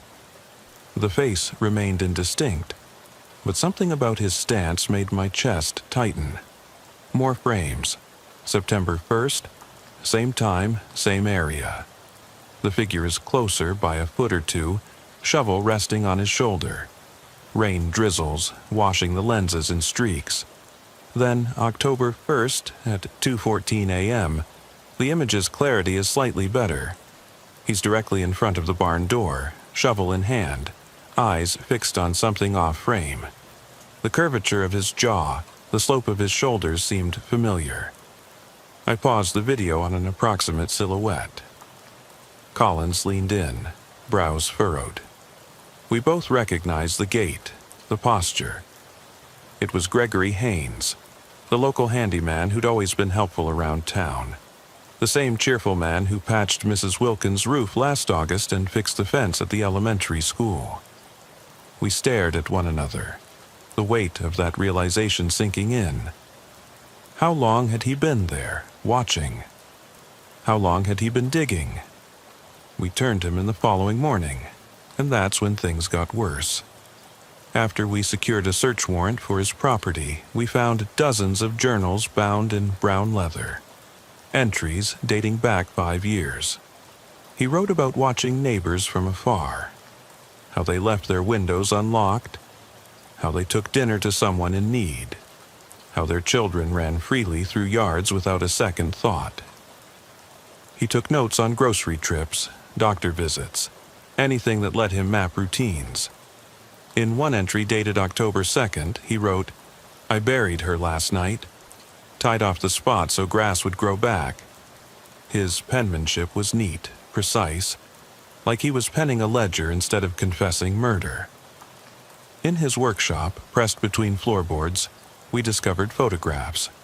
Grainy snapshots of people jogging at dawn, mowing lawns, walking to their mailboxes. Among them was Elena Morales, the waitress who went missing a week ago. I never wanted to see her face again after that call came in, but there she was, rising from the frame in half-light. In another photo, I recognized my own boots as I stepped out of my cruiser, oblivious to his lens trained at my back. He watched me, always a step behind. We cuffed Gregory Haynes quietly in his kitchen at sunrise. He didn't resist, he didn't plead or beg, he smiled, thin, hollow. As I read him his rights, his eyes never left my face, unblinking. "You can't know everything," he said softly. "You think you're safe because you wear the badge, but I was inside your life long before you saw me." That night, I sat at my desk, flashlight under my chin, reading dispatch logs. My own name and home address scrawled in his journal. Saw Deputy Fletcher drive by on Pine Ridge Road, 11:51 p.m. In the entry beside it, he always waves at the kids letting their dog run loose. He never notices me in the passenger seat. I rubbed my eyes until they burned. I opened the file on missing persons, old unresolved cases he'd infiltrated. I realized none of us had seen him, even when he stood inches away. I shut off the desk lamp and drove out again, headlights cutting through the void. My hands gripped the wheel like a lifeline. I knew I would never look at that barn, that farmhouse, or my own reflection the same way, and I understood, with a chill that crept along my spine and settled in my bones. At 2:30 in the morning, the real danger isn't hiding in darkness. It's hiding in the people you think you know. The sun had not yet cracked the horizon when I finally stepped out of the courtroom, the weight of Haynes's conviction settling on my shoulders like a sodden coat. The hall smelled of polished wood and stale coffee. I remember thinking the stillness of that hallway felt strange, too calm, like I had walked into the heart of a storm's eye. The judge's gavel had come down hours earlier, but the echo still reverberated in my ears. Life without parole. I watched Haynes's lanky frame disappear behind reinforced doors in his orange jumpsuit, his expression perfectly neutral, as if nothing at all had happened. But I knew better. He was the embodiment of all that terror, and he had not fully surrendered any of his darkness to court transcripts or forensic evidence. On the drive back to my trailer, I kept one hand on the wheel and the other pressed against my jacket pocket, where I still carried the crumpled photograph that had belonged to Elena's mother, a Polaroid of Elena at 22, her smile bright, unaware of how dangerously close she had come to a life buried under that barn. I stared at it through red brake lights as I pulled onto County Road 9. My reflection in the rearview mirror looked gaunt, older. A deputy who once believed he knew every face in town, now forced to question every familiar neighbor. By 6 a.m., I was home. The trailer sat alone at the edge of a citrus grove, oranges hanging heavy on scrawny trees, dew beating on their leaves. I'd lived out here 4 years now, long enough to call this place mine, short enough to remember what it felt like to remain carefree. I stepped onto the creaking porch, coffee in hand, and watched the morning fog drift between the trees. For a moment, I thought I could hear footsteps on the cracked path, but it was only the wind. My hands shook as I sipped, tasting bitterness and regret. I tried to sleep, really tried, once I staggered off to bed that night, but my mind spun too fast. Every time I closed my eyes, I saw his silhouette bent over that barn's entrance, shovel propped against his shoulder. I saw Elena's face, contorted with fear, her silent scream echoing in empty hallways. I saw my own reflection in those secret photos standing at the edge of oblivion, oblivious. I rolled over toward the wall, counting seconds until my alarm would go off. I counted past 100, but sleep wouldn't come. When the alarm did jar me awake at 5:30, I left the bedroom in darkness and padded into the kitchen, the floorboard groaning under my weight. I flicked on the single overhead bulb, flicker, hiss, then a steady glow. The coffee machine gurgled to life, dripping dark liquid into my mug. I stared out the kitchen window at the Apogee Mountains in the distance, the peaks just catching first rays of pink light. I wrapped my palms around the mug, breathing in its heat, and tried to remind myself why I stayed in this job: to protect, to serve, to put good ahead of evil. But lately it felt like a losing battle, like my shadow lengthened every time I blinked. That morning, I got a call. A toddler wandered away from his grandmother's farmhouse off County Road 14. She'd found the screen door open, no sign of forced entry, and the boy was gone. "I'll be there in 10, I radioed.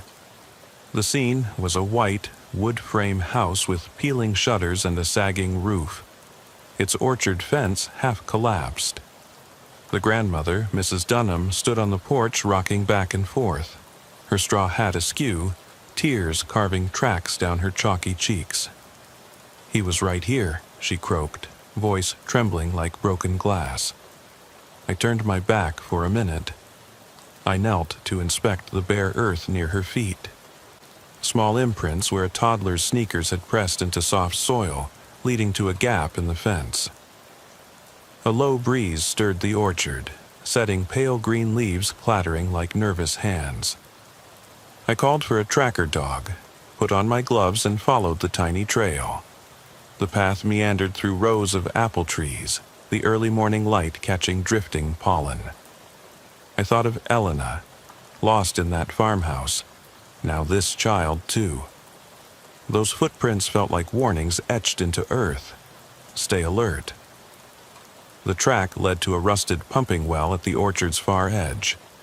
The dog, Deputy Morgan's bloodhound, sniffed and alerted, tail stiff, nose darting up the well's cracked rim. I peered down 20 feet into darkness. My flashlight beam dropped through the opening, revealing something pale at the bottom. A small, dirty sneaker. My stomach dropped. Morgan strained at his leash, whining. I pulled out my radio. "Dispatch, 10-8 to rescue. Infant child reported trapped in water well. Send EMTs and fire crew to my location." While we waited, I lowered myself into the well with a length of rope, flashlight strapped to my helmet.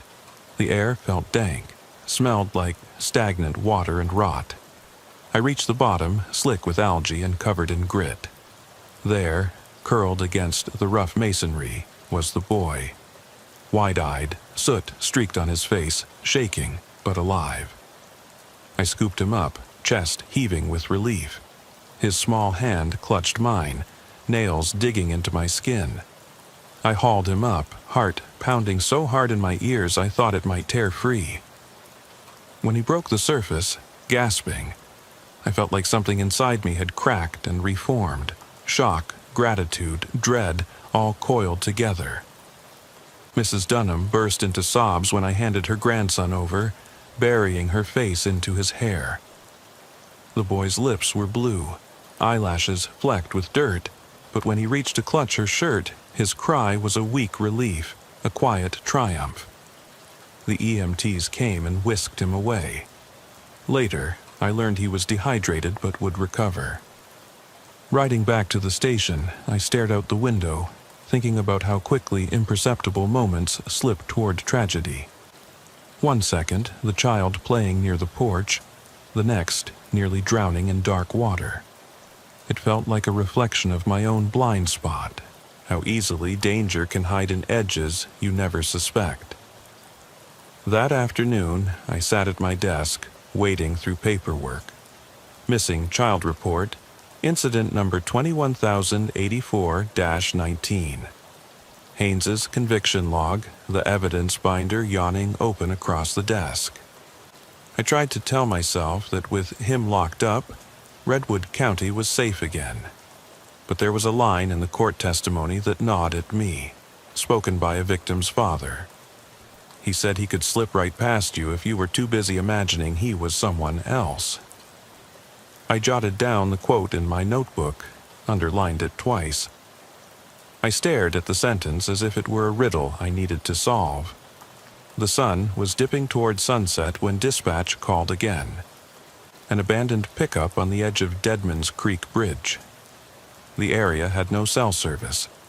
The only phone was a landline off the highway. They'd spotted an older beige Ford F-150. Door swung open, engine running, no one inside.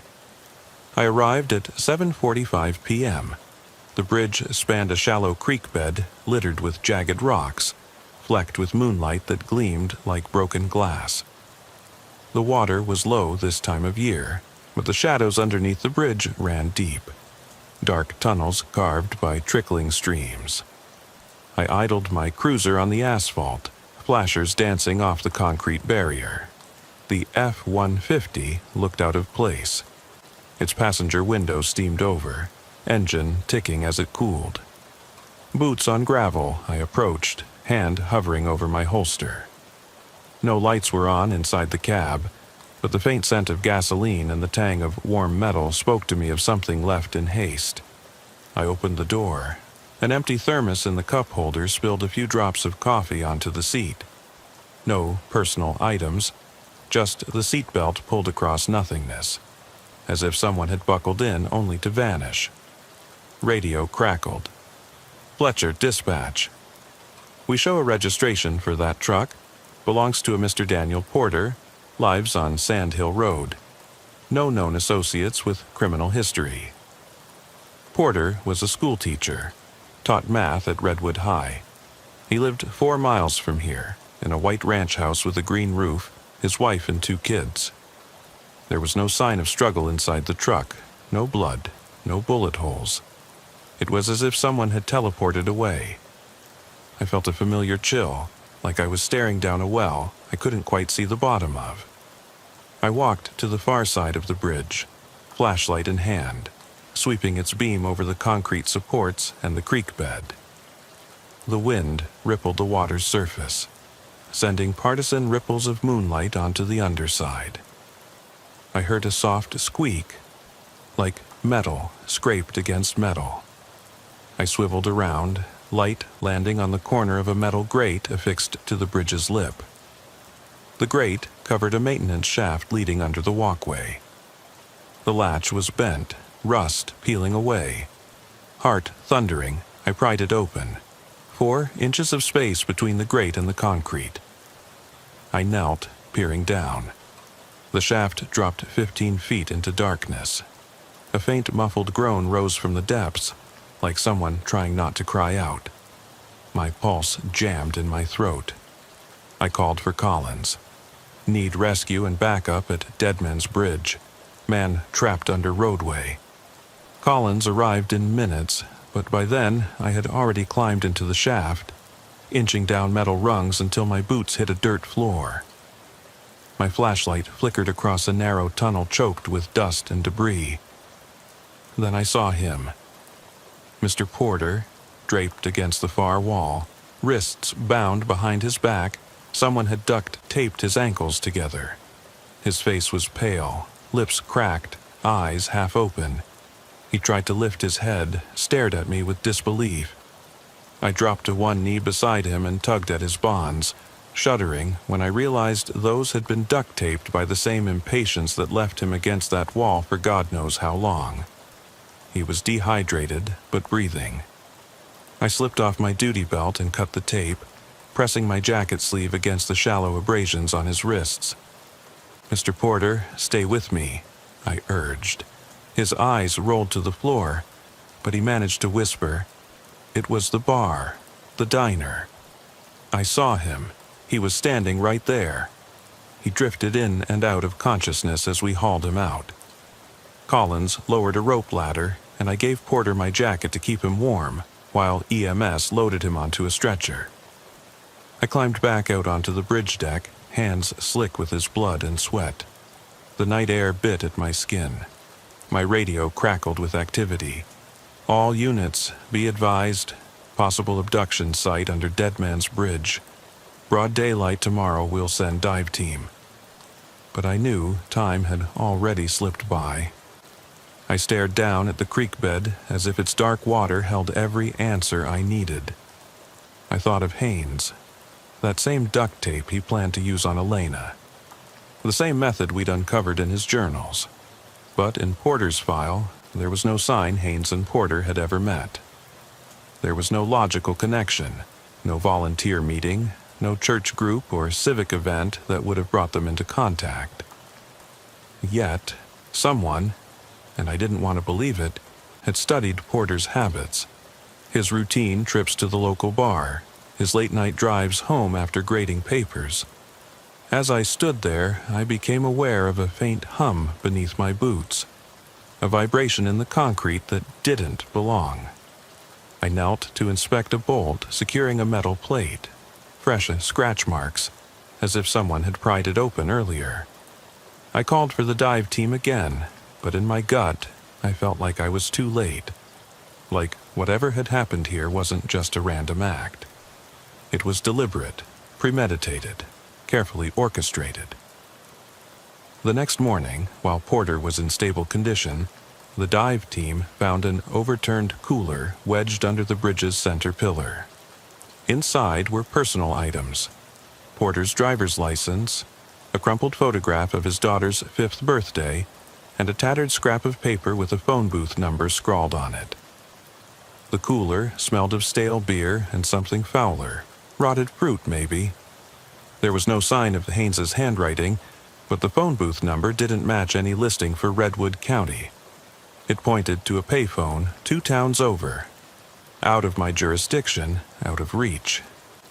At the station, I pored over maps of Deadman's Bridge, traced every inch of its steel beams, and tried to imagine how Porter had been dragged there, how the abductor had slipped away unseen. I knew Haynes could not have reached Porter that night. Haynes was locked down, watched by cameras in solitary. So who else knew how to slip past me, my colleagues, into the shadows we thought we controlled? I felt the hair prickling at the back of my neck again. Fear not born of the dark, but born of the living, breathing people who moved among us, unnoticed.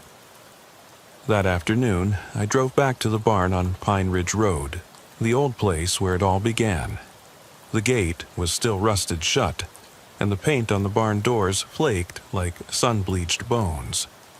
I turned on my flashlight and stepped inside, boots echoing on planks. The hollow stalls were empty, but in the corner someone had scribbled on the wall in charcoal, "I see you anywhere." I felt bile rise in my throat. My mind flashed to Haynes's words, "You can't know everything. I was inside your life long before you saw me."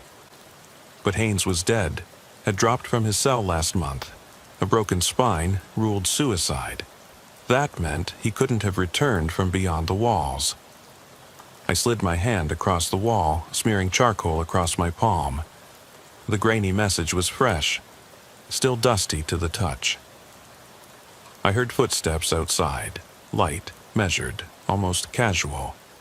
I spun, flashlight cutting through the gloom. No one was there, the creak of a loose beam above, and then all was silent again. I climbed out of the barn, heart hammering, and saw a single set of fresh footprints leading away toward the woods, boot prints that matched no known local boot pattern. I followed them until they terminated at the edge of a clearing, where a small stump jutted from earth like a bleached tooth. On that stump lay a sheet of paper, weighed down by a smooth river rock. I picked it up with gloved hands and unfolded it. "You wake up too soon." No signature, no date. Just those 6 words written in black ink, letters jagged, almost like they were carved into the paper. My stomach rolled. I stuffed the note into my pocket and returned to my cruiser, fingers trembling on the wheel. I tried to radio dispatch. Possible new suspect leaving threatening message at Pine Ridge Barn. Request K9 and CSI. But the radio crackled only static, no signal out here. I had to drive 3 miles north before I got enough bars to send an update. By the time I reached the station, my uniform was damp with sweat. I wiped my brow, sank into the chair at my desk, and stared at the phone booth number from the cooler. I punched it into the phone and listened to dial tone. No connection, just endless clicks, like a metronome for my pulse. My phone rang before I could end the call. It was Mrs. Dunham, the grandmother whose grandson I'd pulled from that well. Her voice cracked as she said, "Deputy Fletcher, they found my husband." I felt bile surge to my throat. "Where?" I asked. "Dead by the riverbank," she whispered. "They called it a heart attack, but there's a note, taped to his chest. It says, 'You sleep too sound.'" I ended the call, closed my eyes, and felt the world tilt. My hands tightened on the desk, knuckles white. I walked out into the parking lot at the edge of twilight, the sky staining bruised purple. Sirens wailed in the distance, closer now, merging with a single light atop a radio tower blinking red. In that moment, I understood what fear tastes like: metallic, thick, and impossible to swallow. Back at the neighbor's house by Deadman's Bridge, I found his wife kneeling beside his body, curled against the muddy bank. The note was still taped to his chest, handwritten on lined paper, ink smeared. "You prevent too many tragedies," it read. "But I save what's mine." My stomach clenched. I bent over and peeled the note free. The edges were torn, the handwriting unfamiliar, neat, just like Haynes's journals, but without his flourish. It felt personal, directed right at me, cutting through every ounce of confidence I thought I'd earned. I glanced up at the dark waters lapping at the stones. I knew that someone was out there, someone who watched me as Haynes once had, someone who learned from the original, someone who had studied my every move, the way I patrolled Deadman's Bridge, how I comforted Mrs. Dunham's grandson, how I bagged prints at an empty farmhouse, someone who knew exactly how to evade me, how to vanish into silence, someone who wanted me to know they existed, someone who enjoyed my terror as much as I despised theirs.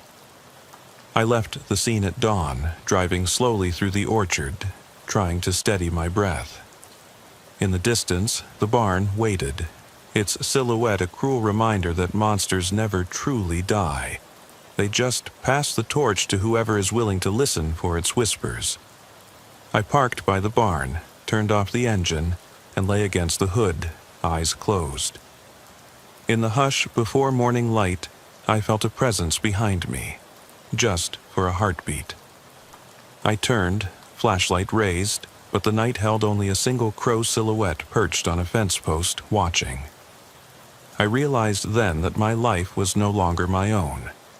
Every road I patrolled, every farmhouse I inspected, every shadow I chased, it all belonged to someone else now. And somewhere, buried between Haynes's final words and this new madness, was a promise. As long as I wore this badge, I would never step beyond the line between hunter and prey. I started the cruiser and slid away, headlights carving paths through dawn's early mist. In my rearview mirror, I saw the barn vanish into the haze, but I felt its eyes on me, unwavering. The road stretched out ahead, every mile a question. How far would I drive before I realized I was already lost? And when the next call came, would I be ready, or would I vanish into that darkness too? As I crossed under Dead Man's Bridge again, I slowed for a moment, watching the water swirl around its concrete pillars. The note's words echoed in my mind. You wake up too soon. You sleep too sound. I exhaled slowly, feeling the blood pump through veins, clenching my chest. I didn't know who was watching or where they would strike next. All I knew was that I would never be the same again. And as the morning sun rose, I realized the truth I could never admit to anyone else. The greatest danger I face lives in the reflection beside me, grinning back with cold intent, and the only resolution I may ever know is the one that stays forever out of reach.